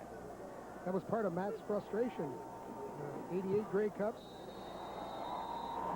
And it's good. So the Toronto Argonauts increase their lead. It is now 27-10. 8:34 remaining in the third quarter. The photographer with the most vested of interest in the sidelines at Skydome tonight is Richard Flutie from Boston. He's got a boy playing in this game. His name is Doug. He's the quarterback for the BC Lions. Tell me, Richard, what kind of recognition is Doug getting in Boston for the way he's playing up here in Canada? Well, the coverage has been very good. They still like Doug in New England, and in fact, the Patriot fans, some of them anyway, would like to have him back. Of course, he's happy here. Is this as well as your son has ever played as a professional? Well, if you measure it by statistics, yes, because he's had an opportunity to play. Well, you should be, and I know you are. Very proud of your son. Thank you. Steve? Thank you, Scott. And Richard is accompanied by his wife tonight, Joan. And Joan asked us to say hi to Doug's aunt, Diane Harney, watching this game in Albuquerque, New Mexico tonight. Lorenzo Graham on the return gets up across the 35-yard line. Esquerdo downfield to make the stop. A 64-yard kick and a 25-yard return. Doug Flutie has just about everything named after him except a candy bar, and that may be coming, but he's from Natick with a long A, Natick, Massachusetts, and they actually have a street named after him. You know what it's called? Flutie Pass. No doubt named after the miracle pass that he flew through in the bowl game down in Miami a number of years ago. Flutie about to throw another one, has time, fires over the middle, competes to Etheridge. Make that Ray Alexander with the reception for the BC Lions. Well, it looks like Alexander pulled the ball in, got hit, and had to cough it back up. And they're ruling that it is not a reception. But he had the ball certainly within his grasp. Just couldn't bring it back with both feet or even one foot. They had to cough the ball back up. Some Argos think they got a fumble recovery out of that. 2nd and 10 BC from the 36. Flutie to put it up again, looking for Hunter, and it's incomplete. Brian Smith, starting in place of Brazeley tonight, did a tremendous job defending on Hunter. Brian Smith hung back. When that ball was thrown, the old theory is that you can break 1/3 the distance the ball is passed. And that's exactly what he did. He broke up and knocked that ball down just as it got to the receiver. Perfect timing. But there again, without Flutie scrambling, it seems the defensive secondary of the Argos have a chance to get set. And that brings on Louis Pusaglia. One of his better punts. This will be taken by Smith at the 35. And he steps out of bounds at the 30-yard line where the Toronto Argonauts will be 1st and 10. A 38-yard punt and a 2-yard return from Darrell K. Smith. Well, there's no couch coaches there. These people are here live to see this ball game. Argonauts have been averaging 38,147 per game so far this season. They were hoping for 40,000 plus tonight at this game. That guy's got to watch this. Hairdo. First and 10 Argos. The ball at the 38. They give to Smelly, and Smelly gets to the 40-yard line. Derek McCready there to make the stop, a player that you know quite well. Well, Derek is the toughest player from Lachine, Quebec you'll ever find. Played at Ohio State. Pulled him in as the #1 draft choice a couple years ago, and he's doing a good job anchoring down. You can tie up the center and one of those guards. You're helping out your linebacker, and you saw what happened. Holmes had an opportunity to come up and help out as well. And it's Kevin Smelly who is shaken up on the play. Well, with two fullbacks out, now they're going to have to go with Nastasiak. And Nasty has played, of course, any part of the backfield, and he's also played slot back. So they have somebody that can go in there and do a good job of blocking. Probably won't give him the ball as much as they would Smelly or Kelly. Earlier in this game, Pinball Clemens went down with a knee injury. We heard him on the sidelines talking to Scott Oakes, saying could be out for 7 to 10 days. Keith Kelly already out with an injury, and now Kevin Smelly is down on the artificial turf here at Skydome in Toronto, and they're working on his left leg. Now let's go down. Steve, this Saturday on Sports Weekend, the world's finest athletes continue their quest for gold in Tokyo. Canada's team, of course, led by decathlete Michael Smith, and will also have qualifying for the Vancouver Indy. That will get the Labor Day weekend off to a fast start on Sports Weekend. And let's hope the weather clears up in BC in time for the Molson Indy. As Smelly makes his way off the field. That's good to see when they walk off unattended. You know it's not a serious injury. Well, he looks like he'll be back. He's even got a little bounce to his walk. He's clapping his hands. I think he's determined to get back in there, but he's got to wait out a few plays. 3. So Paul Nastasiak is into the game wearing number 27. He's the lone back behind Matt Dunnigan. 2nd and 8 Argos from the 40. Complete pass to Nastasiak. He has the first down with about 3 yards to and you can see Nastasiak buried under the timer's table on the sidelines. Now, if he's hurt, the Toronto Argonauts could really be in trouble in terms of running backs. Paul Wetmore is one of his former teammates. I mean, they played special teams together, side by side at BC. And, of course, Ken Watson came over and tried to help as well, but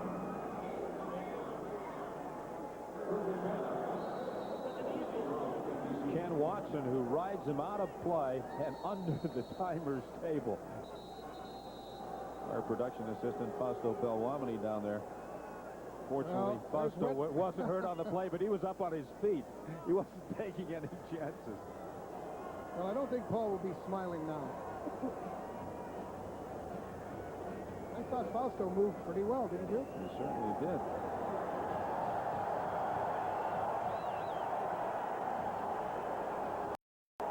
.6:21 remaining in the third quarter. Argos lead 27 to 10. You never get the sense that that's enough of a lead when Flutie's the quarterback of the other team. 1st and 10 for the Argos. The ball at the 52-yard line. I've got a feeling that Jake Ireland may have warned the BC Lions bench for talking. That sign there from Jake Ireland simply to reset the clock. I think he wanted Obi to get back off the field. Obi's been out there a few times talking to him, and he didn't like some of the things that have been going on. So he probably told him to stay. There's a boundary line, that white line. He likes those coaches to stay back at that. Jake pays attention to that white line. This is J.P. Escuerdo. And Escuerdo crosses the midfield stripe, gets into BC territory. O.J. Burgess is there to meet him for the Lions. I'd the statistician for the Toronto Argos. I mean, it looks like they can put somebody at a position, and the guy does extremely well. I think got Darrell Smith returning kickoffs and punts. J.P. in the backfield. That's not a bad conversion rate, 11 for 15. It is 2nd and 3 Toronto from the 51-yard line of the BC Lions. Pitch to the Rocket. Rocket has the first down with about a yard to spare. Mark Jones making the tackle for BC. Nice ball handling. Good faking in there. That's Kevin Smelly that's being attended to on the Toronto bench. The back of his left leg, obviously a cramp. Just a little cramp. He probably should have had some potassium. Bananas is what you're trying to say.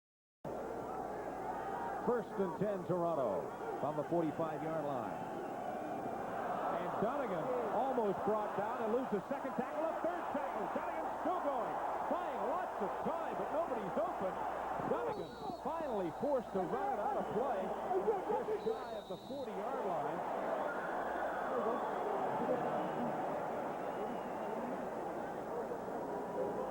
Paul Wetmore got into it with Andrew Murray, and there again, they were teammates at one time as well. But you can see what happens to a secondary. Dead ball, dead ball. Dead ball. Dead ball foul.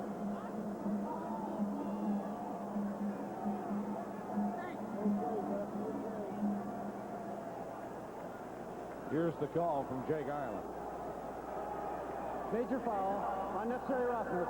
Toronto number 86, second down.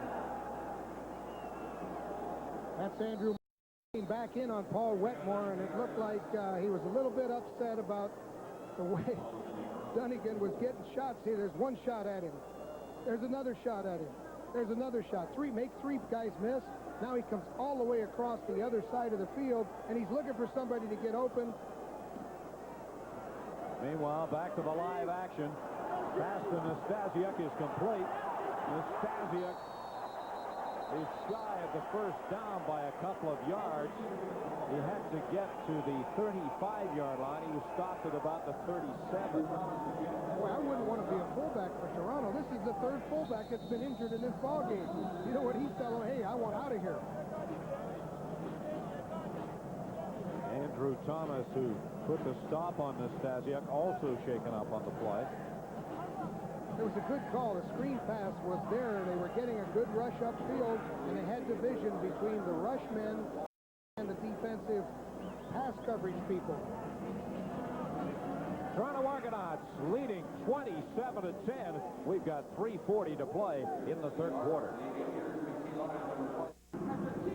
Bombers and the Calgary Stampeders began proceedings at Winnipeg Stadium about a half an hour ago, and Robert Mims, the CFL's leading rusher, has the Bombers in front of Calgary.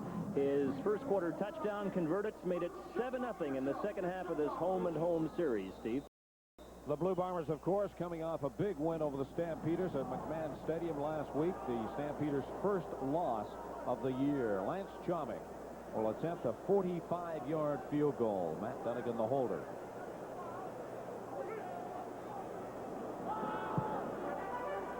Certainly long enough, but it's wide, but not by much. And Tony Hunter concedes the single point. So the Toronto Argonauts up their total to 28-10 over the BC Lions, with 3:17 remaining to play in the third quarter here at Skydome in Toronto on a very hot and humid night. With the accent on humid. The humidex getting up to around 40 degrees Celsius at one point today here in Toronto, so it must be like an oven for the players down at field level.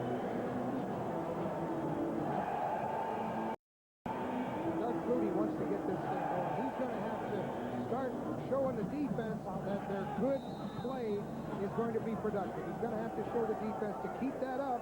They'll get back in this ball game. First and 10 from the 38. Flutie to Ray Alexander. Alexander brought down at the 53-yard line. Well, Ray Alexander at 6'4", that's a little bit of a mismatch with Reggie Pleasant, and if he can jump about 3 feet in the air, that makes him almost 10 feet tall, and Pleasant isn't that big. First and 10 BC from the 53. Again, Flutie has time, and again he has an open receiver. And that should be good for the first down. The pass to Matt Clark. That was a nice play by Doug Flutie as he drops back. what Doug Flutie is doing. He's reading the zone coverage, and he puts the ball in there.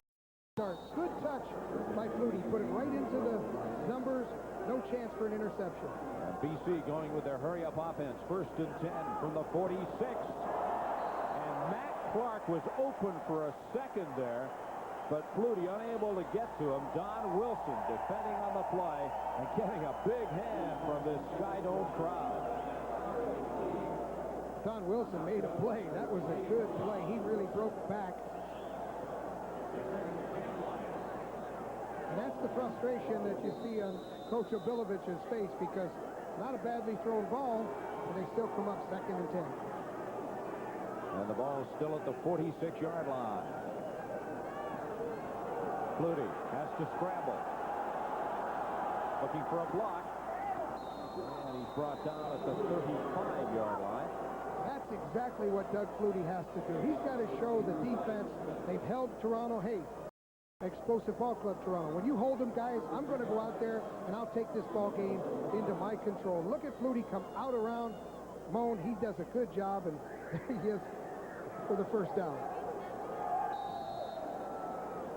1st and 10 for the Lions from the 35-yard line of the Toronto Argonauts.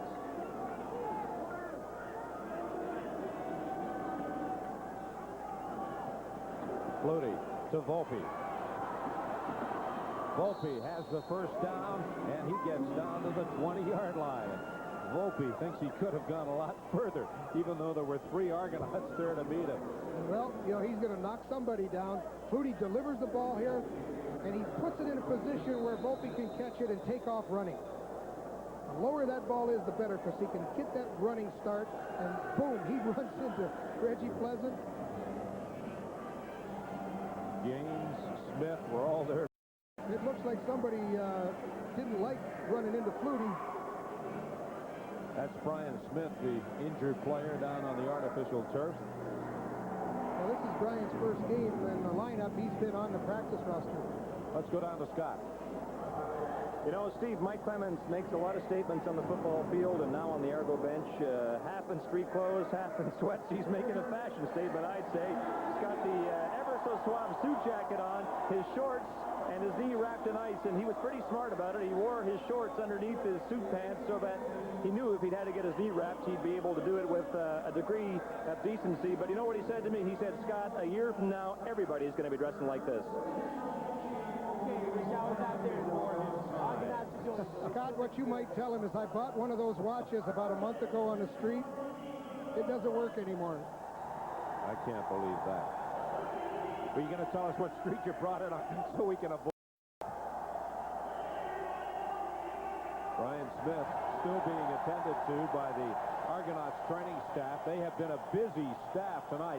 Smith starting the game in place of the injured Carl Brazeley, who is out with a hamstring. And now Smith himself is down. Well, Smith played for the Oklahoma City Twisters, and I'll bet you he never faced a back like John Volpe. That's a semi-pro league, and he played there for the past couple of years before getting the call from the Toronto Argonauts. 28-10. Favor the Argos over the BC Lions. 58 seconds remaining to play in the third quarter. Well, 58 seconds remaining to play. I don't think the lead would still be safe, because Flutie last week scored about 18 points with a minute to go. Again, Smith making his way off the field under his own. So you have to believe when they do that there's a good chance they'll be back into the game. 1st and 10 for the Lions from the Argos 20-yard line. Volpe running back into traffic that time. It's about 3 or 4 yards. Campbell and Gaines there to make the tackle for Toronto. You can see Flutie looking at the contain that time. He came around and faked the bootleg. What he was looking for is Brian Warren, and Brian Warren was in on the tackle, so that may be a play to look for later. A fake to Volpe and Flutie out on the bootleg.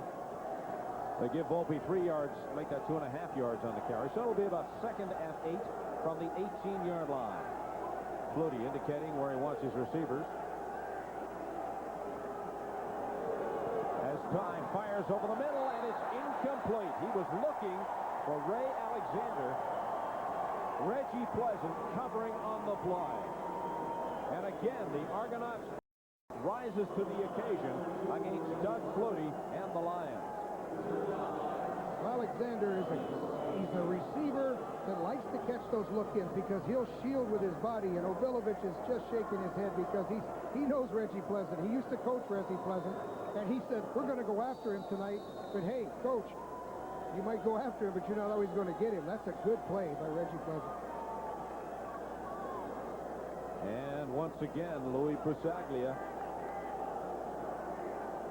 will try the field goal from the 24-yard line, and it's good. So the BC Lions continue to chip away at the Argos lead. It is now 28-13, favor the Toronto Argonauts as we get set to start the final quarter.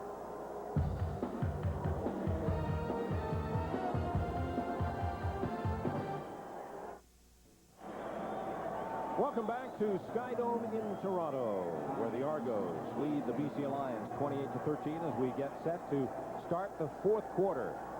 Julio Caravetta will kick things off for BC.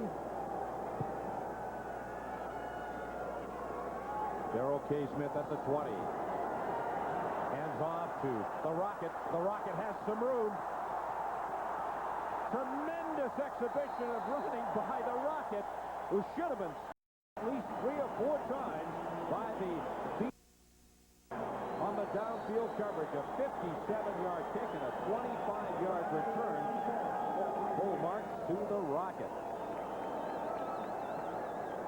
Let's take a look at the stats through 3 quarters of play. Well, the Argos are staying ahead by mixing up their game. They're doing a little bit of passing, a little bit of rushing, and they're out in front. But the time of possession, not all that much different. First and 10 for Toronto from their own 47-yard line. And Kevin Smelly, number 5, is back into the ball game at the fullback position for Toronto. And he gets the call, and he does his job. Picks up 6 or 7 yards for the Argonauts. Straight up the middle. Stuart Hill there to make the stop for BC. Adam Rita's got to be happy with his offensive line.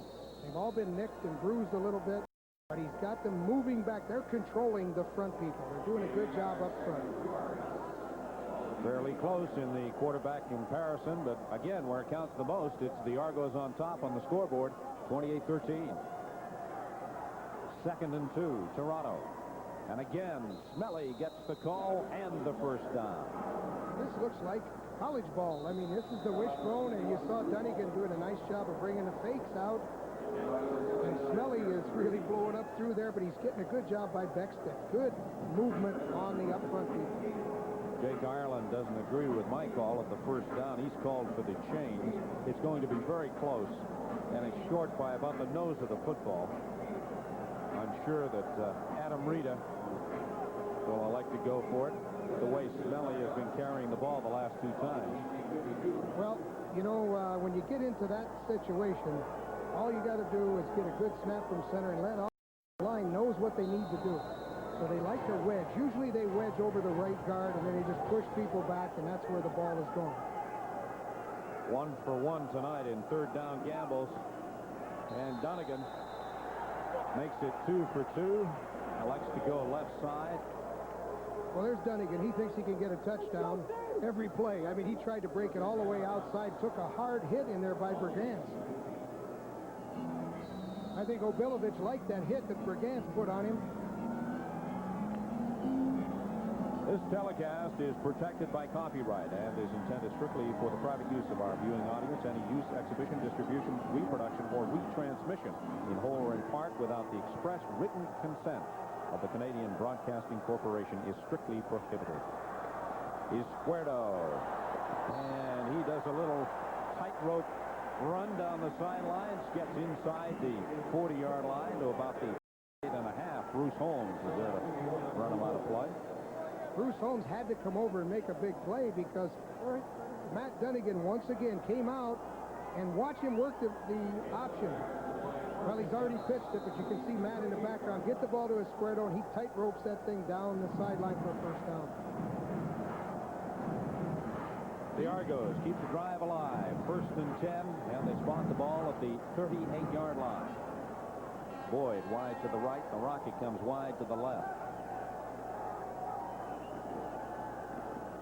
And again, they give it to Smelly up the middle. He gets down to the 35-yard line of the BC Lions. Well, I think they feel like they can work on Holmes because he hasn't seen the wishbone in a while. But they certainly are running that series. Smelly had a brick wall that time. 2nd and 7 for Toronto from the 35. Well, they're still in the wishbone, but I don't believe it on 2nd and long. Donegan to Smith.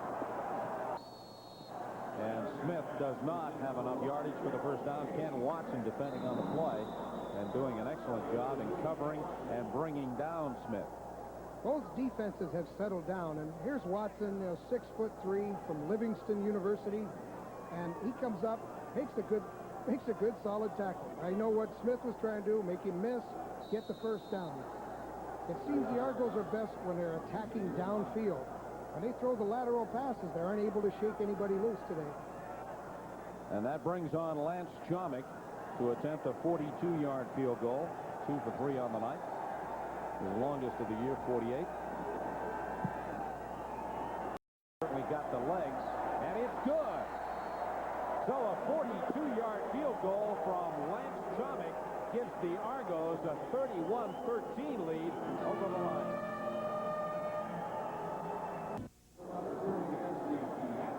Welcome back to Skydome in Toronto, where the Toronto Argonauts continue to lead the BC Lions 31-13 in search of their 6th win of the season.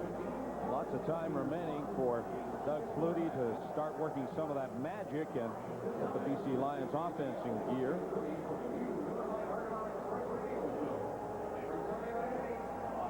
I think I know what the Lions need. They need 2 Fluties. Big opening quarter by the Argos, and that made the difference. 21 points on the board, and from that point on, they've just been chipping away. We've been going to the wishbone.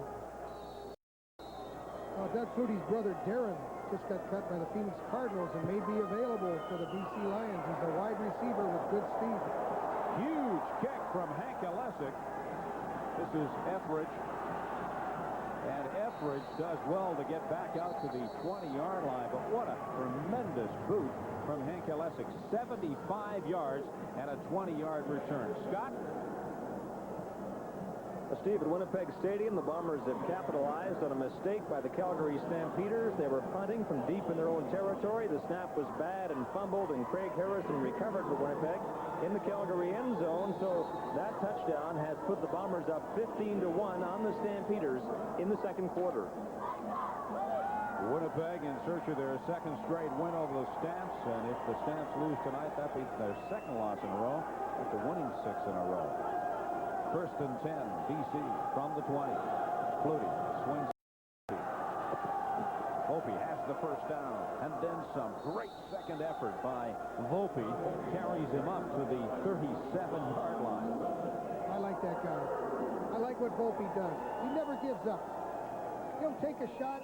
He'll keep digging. He'll keep driving. He'll spin, turn around. I like what that guy does, too.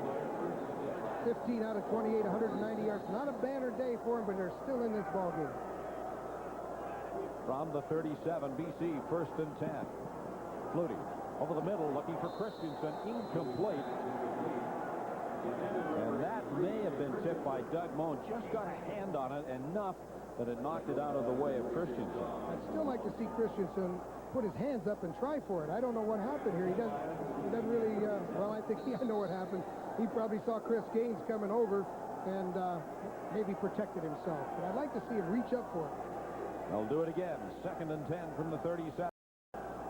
Flutie, this time complete to Matt Clark, and Clark has the first down by about a yard to spare. Brian Smith covering on the play. Well, Flutie started in terrible field position, and you saw who he went to right away was Volpe to get him out of trouble. And Flutie knows where his guns are. And he's spreading the ball around a little bit. I wouldn't be surprised to see Alexander come back into this game and show something. Coming into this game tonight, Doug Flutie leading all passers in the CFL with 2,829 yards, and that is up to date. Barrett with 2,314. Well, we're not even halfway through the year, and that's a lot of yards. If Flutie continues to pass at the rate in which he's done all season long, he will surpass the mark, the BC Lions record held by Matt Dunnigan of 4,000-plus yards. Again, Bruce Smith shaken up on the play. 10 for BC from the 50-yard line. Flutie looking for Christensen, and Christensen goes down, and I'm sure that will be interference called on Chris Barber against Christensen.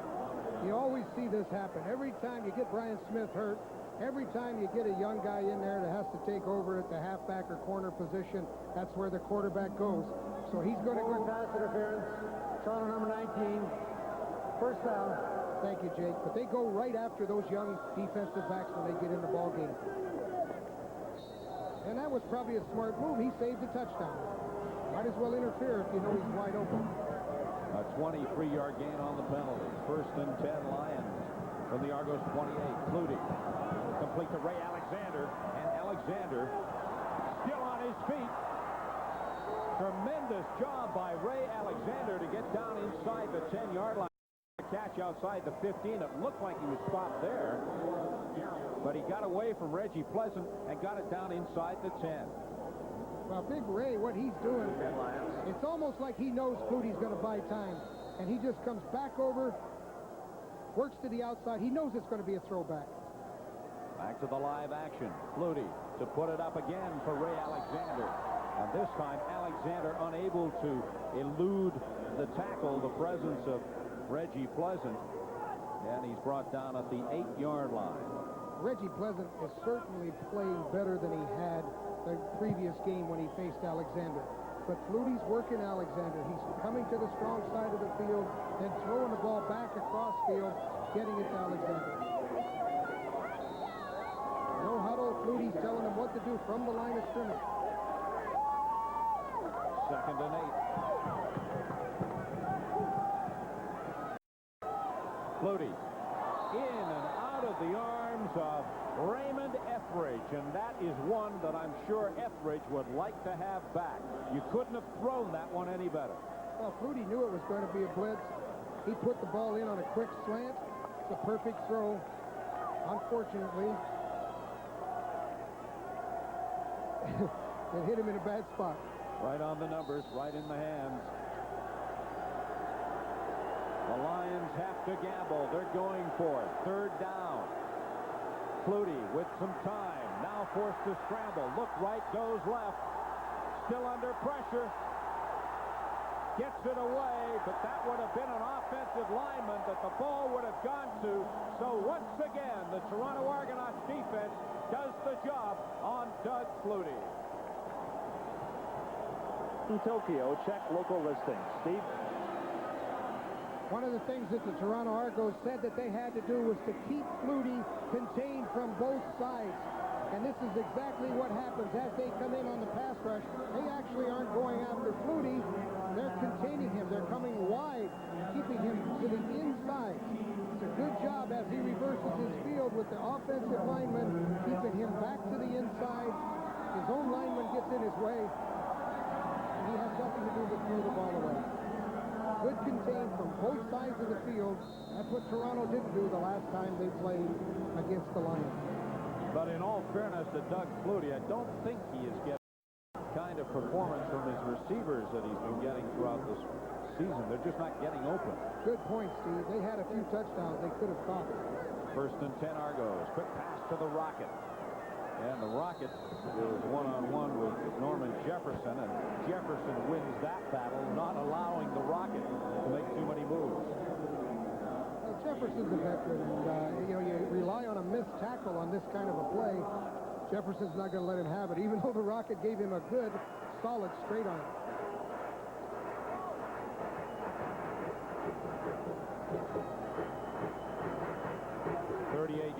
over their average in rushing for the Toronto Argonauts tonight. They're 2nd and 7 from the 35.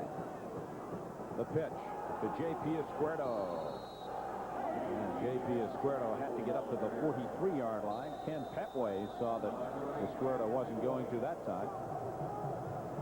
Well, they're trying to do 2nd and 7. They got a lead. You got to think if they hadn't blocked that punt and had that other short kick that set up a touchdown, if those special teams hadn't put them in the lead, this might have been a better ball game because the Argos are not aggressive. And without the pinball, they still got a lot of guns. A rare appearance by Toronto punter Hank Yelesic. Haven't had to do too much of that tonight. Raymond Etheridge, the lone punt returner for the BC Lions, standing at his own 28. Good high punt from Yelesic. Etheridge steps out of bounds at the 28.5-yard line. A 42-yard punt and nil on the return from the missile, Raymond Etheridge. Well, the missile has been fizzling as of late on the returns. You know, he had that great return against the Lions in the overtime, but his average 26 yards on kickoff returns is fairly mediocre when you take into account he had a big one against the Argos on that overtime. The missile, Raymond Etheridge, claims to have beaten the Rocket in a 100-meter sprint in high school. 1st and 10 for the Lions from the 29. Flutie passing through the middle, complete. Matt Clark pulling that one in for BC at the 40-yard line. Matt did a good job against Wilson. Wilson's usually right on him, but he came back towards the ball. That was what really helped the play. When Matt Clark came back to the quarterback, he was able to make that reception. That's what they need to do. They need to come back to the football, be more aggressive as receivers. 1st and 10 BC from the 40. Flutie complete to Ray Alexander at the midfield stripe. Chris Gaines there to make the stop for Toronto. Well, you saw the stat. Flutie hasn't had a typical game. He hasn't had the yardage he usually has, but remember, you know, there's still 5.5 minutes, and Flutie could get a couple hundred yards quick. 1st and 10 from the 54. Again, Flutie over the middle. Again, complete to Jay Christensen. And he's down to the 45-yard line of the Argos. The attendance here tonight, 39,508. That's about 1,000 above what the Argos have been averaging all season long here at the Skydome. They were hoping for about 40,000, but they've got 39,508. Flutie passing 1st and 10. Looking for Tony Hunter. Incomplete. In and out of the arms of Tony Hunter. And Reggie Pleasant was covering on the in and out of his arms, too. The defensive secondary of the Argos has done a good job of disrupting the receivers of BC. The secondary is all over those people, and I think they've done a good job tonight as opposed to the last time where they watched them catch the ball and then they came up and made tackles. They've been aggressive tonight, more aggressive than the BC receivers. Ball's at the 43, 2nd and 10 BC. Over the middle, and it's complete. Ray Alexander down at the 30-yard line. That's good enough for the 1st down. Ray Alexander does the bend in. He knows that Barry's going to be staying with him, but watch him slip his shoulders between Barry and the ball. That's the way to come back over. Good catch. Gives them the 1st down. Watch Volpe coming out of the backfield on a reception. 4:18 to play, 4th quarter. 1st and 10 from the 30. Flutie has some time, buys some more by scrambling. Is open. Clark inside the 5-yard line. Down at the 3. Ed Barry defending on the play. Oh, that's a nice job by Doug Flutie. He's breaking to the outside. He gets some help. Brian Warren looks like he's going to come over. Harding looks like he's got a chance. Romano comes over and gives him some help. He puts the ball right down in the open seam. Just over 300 yards, 301 passing for Doug Flutie tonight, and a number of those passes have gone to Matt Clark out of the University of Montana, the rookie for the BC Lions. 82 of the 301 yards, to be exact, to Matt Clark. 4:05 to play. First and goal to go for the BC Lions, and they spot the ball at the 3-yard line. 31-13 favor the Argonauts. Well, the yardage isn't bad, but the Lions are used to having about, they're third in the league in points scored. They're averaging 36.7 points a game, and that's where they're falling down at this point.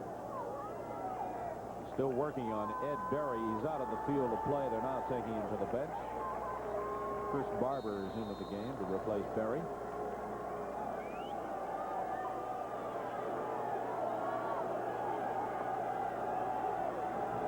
Flutie elects to keep himself. Touchdown, BC. Doug Flutie. And Bob Obilovich is going to keep the offense on the field, so you know they're going to go for the 2 points. It is now 31-19. 2 points would make it 31-21, and the difference would be 10 with 3:52 to play. Flutie comes right outside, knowing that he's got both pitch, and Moan is between the two of them, so he takes both these. Flutie walks in for the score. They're going for the 2 points.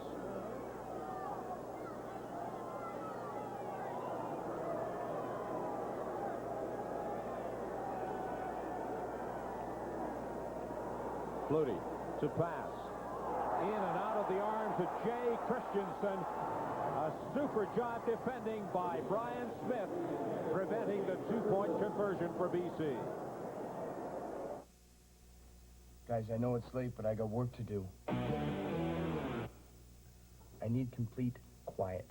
3 minutes and 52 seconds remaining to play in the fourth quarter. Toronto leading BC 31-19. The 2-point conversion attempt failing.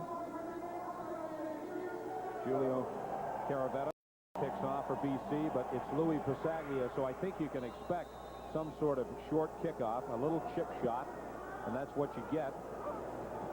Worked last week against Saskatchewan. It may have worked here. The ball is loose. Still rolling around, but BC had recovered. The Lions. There is a flag down. It looked as if the Lions had recovered at the 20-yard line of the Toronto Argonauts.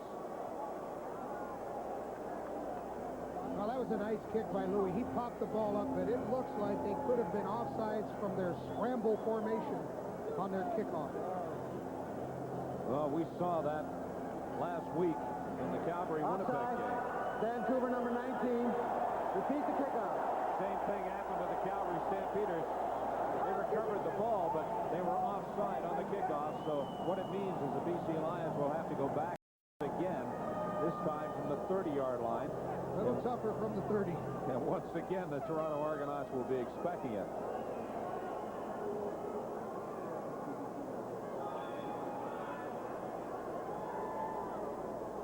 Took 7 seconds for that play to take place. So they'll try it again. Louis Pasaglia. Again, the chip shot down the right side. This time, the Argos have it covered. Kevin Smelly. And Smelly up to the 53-yard line, where Toronto will have excellent field position. And we get a flag down on the play. But I've got a feeling this one will be for rough play after the tackle. Well, Remy Trudell was put on the roster. Well, Obi isn't going to like any of this. He is incensed right now. He had the onside kick. Remy Trudell was called for being offside. Objectionable conduct. BC number 28. First down. And now Obi's got an objectionable conduct for number 28. Lorenzo Graham. And Bob Vespasiani, he's not very happy about it either. Because look at where they are. They're on the 47-yard line. So the pop-up kick wasn't a very good strategy after the offside penalty. You don't want to give the ball at midfield to a team like the Argos. 3:25 to play, fourth quarter, 31-19. Argos lead. This is the Rocket. And the Rocket should have the first down with a couple of yards to spare. Brewster with an excellent block to get the Rocket outside. The Rocket did the rest as usual. Just over 3 minutes to play in the fourth quarter. Toronto 31-19 over BC.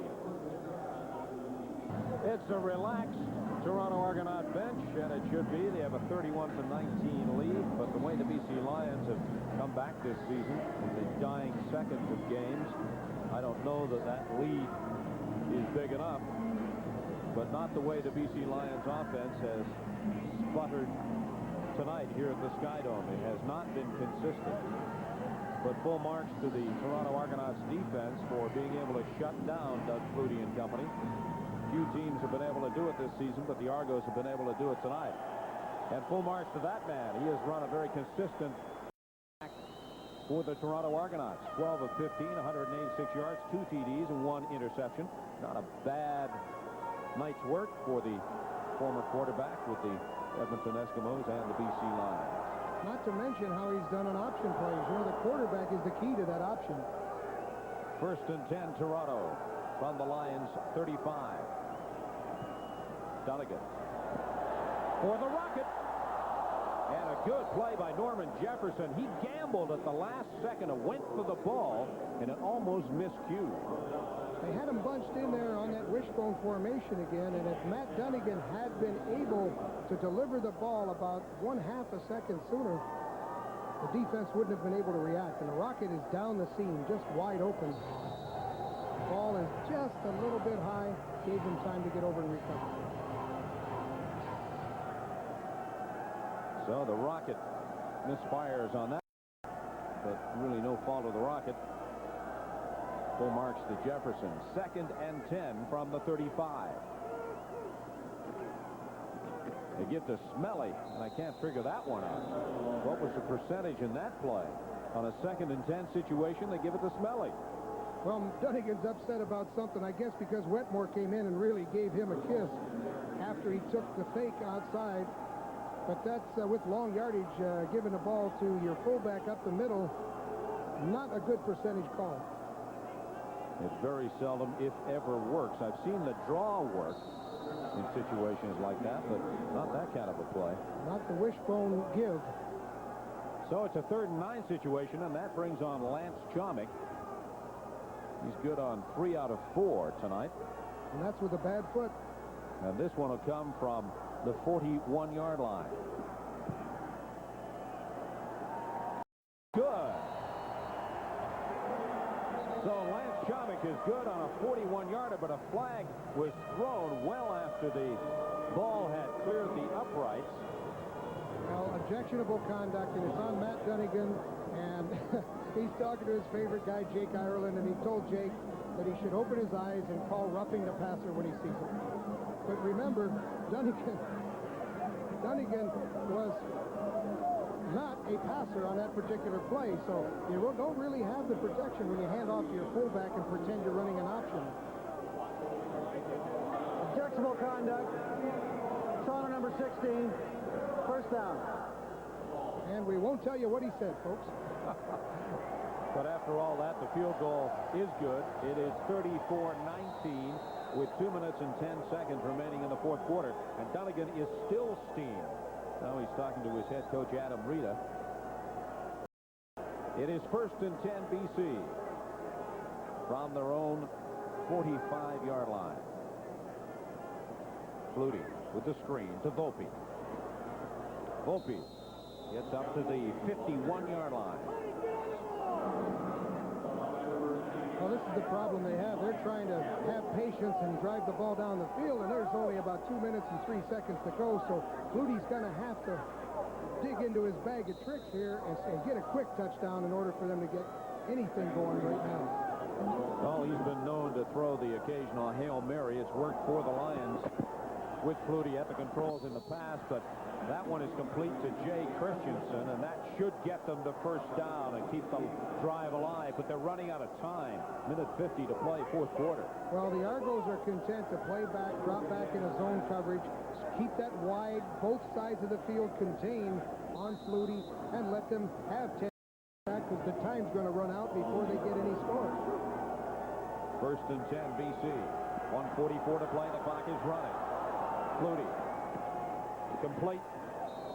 Matt Clark down at the 42-yard line, but each time Flutie does some scrambling like that, he eats up precious seconds on the clock. 1:36 to play, fourth quarter. And I'll tell you what, the Alligators were snapping at Flutie's heels. Harding was in there grabbing at his ankles.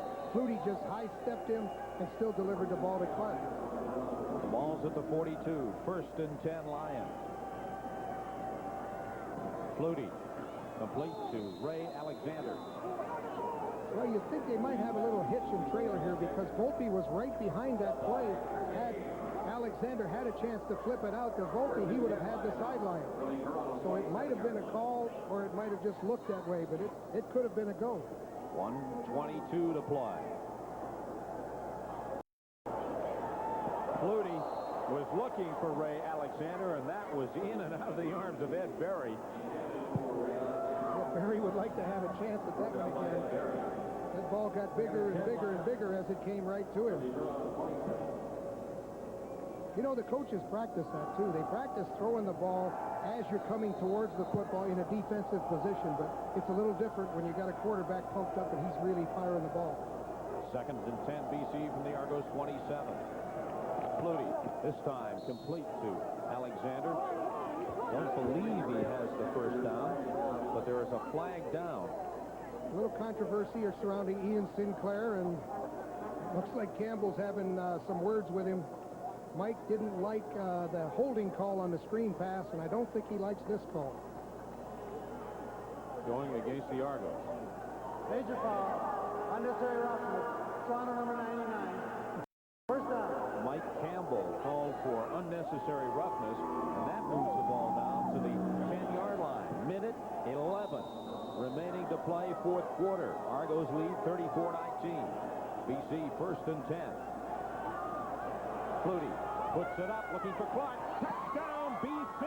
Matt Clark. And there are no flags down to nullify that play. Flutie once again had to scramble to find Clark. Watch Campbell get cut by Groenwagen, giving Flutie time. Moan took the inside. Flutie's got time to deliver the ball. He just plain, flat-out beat Wilson. So is Doug Flutie setting us up for another miracle finish. 1:03 to play. It is 34-25. They've got to go for the 2 points. Remember last time they tried this. Flutie incomplete to Christensen. What will he do this time? Flutie. This time again trying to find Christensen. This time he was closer. Christensen got a piece of it, but couldn't hang on. So twice the BC Lions have tried the 2-point conversion, and twice they failed. Well, this time was a little different because they came back to the weak side, and he's really trying to pick. They went back and they crossed the receivers hoping to get a pick on Wilson, and Christensen was open, just couldn't control the ball. Watch for the onside kick. Now what Obi said last week was that they got two guys that are 6'4". They've got Ray Alexander and they got Jay Christensen. They'll put them on the outside, so there is a threat for the pop-up kick to either sideline. And what they did to Saskatchewan last week is they kicked it right down the middle of the field, and they were able to recover it. So they got three options, really, either side with the 6'4" receiver or the middle. I don't think they'll try down the middle because it worked last week. This is a scenario we've seen on a number of occasions for the BC Lions this season.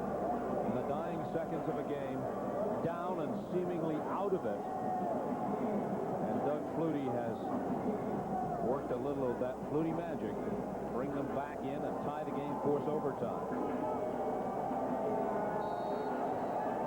Ray Alexander split wide to the left, but they go to Christensen, and this time the short kick fails. The Argos have the ball at the 41-yard line of the BC Lions. Andrew Murray, the former BC Lion, may have just snuffed out any chance that BC had of pulling this one out of the fire. 1:02 to play. Argos lead 34-25. Well, it wasn't a good enough kick. The kick had to be high and right on that sideline in order for Alexander to get a chance to knock it out. It fell short. The kick came short. Murray just went up and recovered before it went 10 yards. First and 10, Toronto from the 41 of BC. Donegan tries the option and gets down to the 35-yard line. It was Holmes there to make the tackle. Matthew Donegan wants to deliver the message that he's tough enough to take anybody's hit. He'll run through a brick wall if he has to. That's the kind of guy he is. I mean, he's just going to go down and punish some linebackers right now. That's what Donegan's thinking. I'm going to hit somebody. The clock is running, less than 50 seconds to play. Toronto that close to running their record to 6-2 on the season. Depending on what happens in Winnipeg, it'll be a 2 or 4-point lead in the East. The Rocket, and again, great second effort from the Rocket. That'll be close to the if he doesn't already have it. Mark Jones and Bruce Holmes combining on the tackle. When you get talent and effort combined together, then you've got a super player, and that's what the Rocket is. He's got talent, 4.2 speed in the 40, and he's got effort. Constantly churning and digging and driving to try to get those extra yards. He's really a team player, and his teammates like him. We're under 20 seconds now for Matt Donegan and the Toronto Argonauts. And Donegan just drops to his knee to kill off the clock. And we'll have time for one more play before this one will go into the books as a Toronto Argonaut victory. Remember, they lost in overtime to the Lions in BC on August the 1st. So these two teams will split the season series as Matt Donegan will bring the Argos up to the line one more time. Goes down to his knees. This game is over.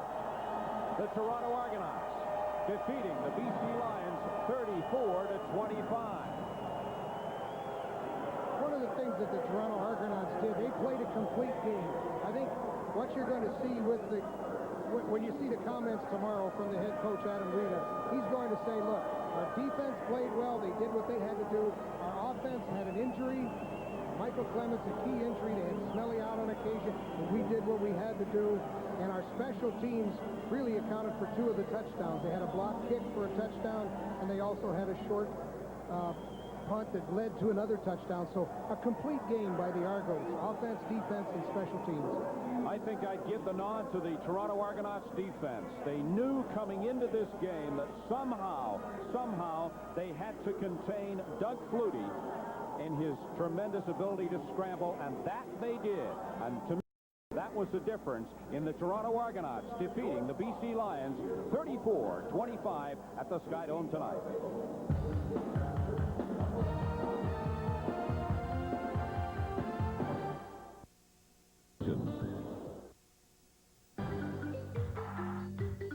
There's been reason to celebrate in Ottawa since Joe Farraghelli took over. The Riders have won 3 in a row, and Reggie Barnes has become the leader of an effective Ottawa offense. The Hamilton Tiger Cats are streaking, but in the opposite direction. This despite talent on special teams and in the offensive backfield. Hamilton at Ottawa, Thursday night on the CFL on CBC. The Argonauts avenge an overtime loss to the Lions earlier this month. There was a large cast of stars in this game, and one who had star billing coming into it as our Molson MVP. Argonaut quarterback Matt Donegan went the distance. With the way things have gone for him this season, that alone should be enough to earn him MVP honors. But he also directed the Argonauts to victory, looked impressive all night, completed 12 of 16 passes for 186 yards, 2 touchdowns. This one to Darrell K. Smith, a 41-yard major score, made it 14-0. Argonauts in the first quarter, part of a 34-25 victory. And how did it feel to play a whole game for a change? Oh, it felt real good. I tell you, this is charity because I don't deserve this. Our entire offensive line deserves this because they're the ones who opened up the holes for our running game. We felt like we had to control the football, keep it out of Doug Flutie's hands, and offensive line executed the game plan to perfection. You're probably right, Matthew, but the problem is it's hard to find pictures of those guys in action. But nonetheless, don't discredit yourself. You played very well. Looked like you had your rhythm tonight. You were in the groove. Well, it's easy. I mean, when you got the guys working like that up front. I give the ball to Rocket. Early I gave it to Mike. Then I gave it to JP, Kevin Smelly, and he spread it around a little bit, in the air. And it's easy because those big guys up front control the line of scrimmage. Testament to the depth on this team, Matt, I think, is the fact that you lose a player like Mike Clemens early in the first quarter. You still have more than enough weapons to handle the lines. We felt it, though.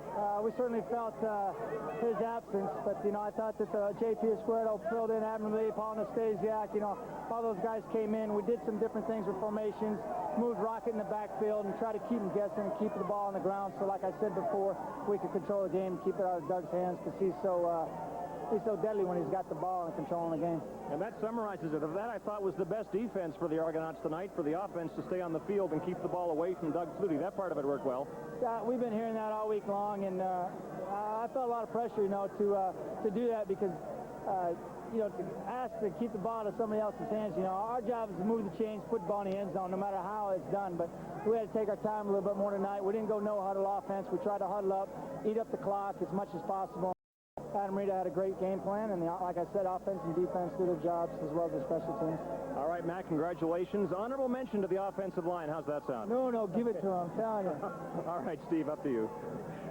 Those guys on the offensive line always looking for credit. To take nothing away from Matt Dunnigan and the job he did tonight, I really thought it was the Toronto Argonaut defense containing Doug Flutie and stopping him from scrambling that made the difference. I think you're right, Steve. The defense said that they weren't going to let Flutie get outside either side, and I think that was the key because Flutie loves to do that little fish hook, come back out around a slanting down defensive line.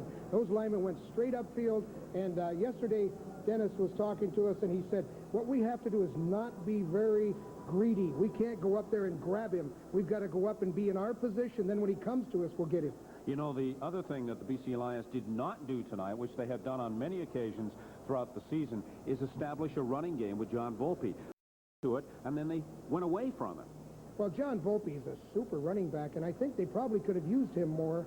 What happened when the block kick occurred, then the other short kick, it started to become a 21-3 ball game, and I think you have a tendency to lose a little bit of your composure and you forget the running game. It was a mistake. So the inability to run the ball and the lack of scrambling by Doug Flutie, the difference in this one, and full marks to the Toronto defense. Scott? Steve, in the first 7 weeks of the season, the Lions went to overtime in 4 games, had the other 3 decided in the final minute. This one wasn't cut quite as fine. The Argonauts did enough early in the game to win it, and they're unbeaten at Skydome since October of last year. Our next telecast is only 48 hours away. We'll be in Ottawa, where the Rough Riders under Joe Ferragelli are rolling and hope to roll over the Hamilton Ticats on Thursday night. Want to remind you that coming up in most areas of the country tonight, full coverage of Day 4 at the World Track and Field Championships in Tokyo. Local listings for the start time in your area. Good night from Toronto.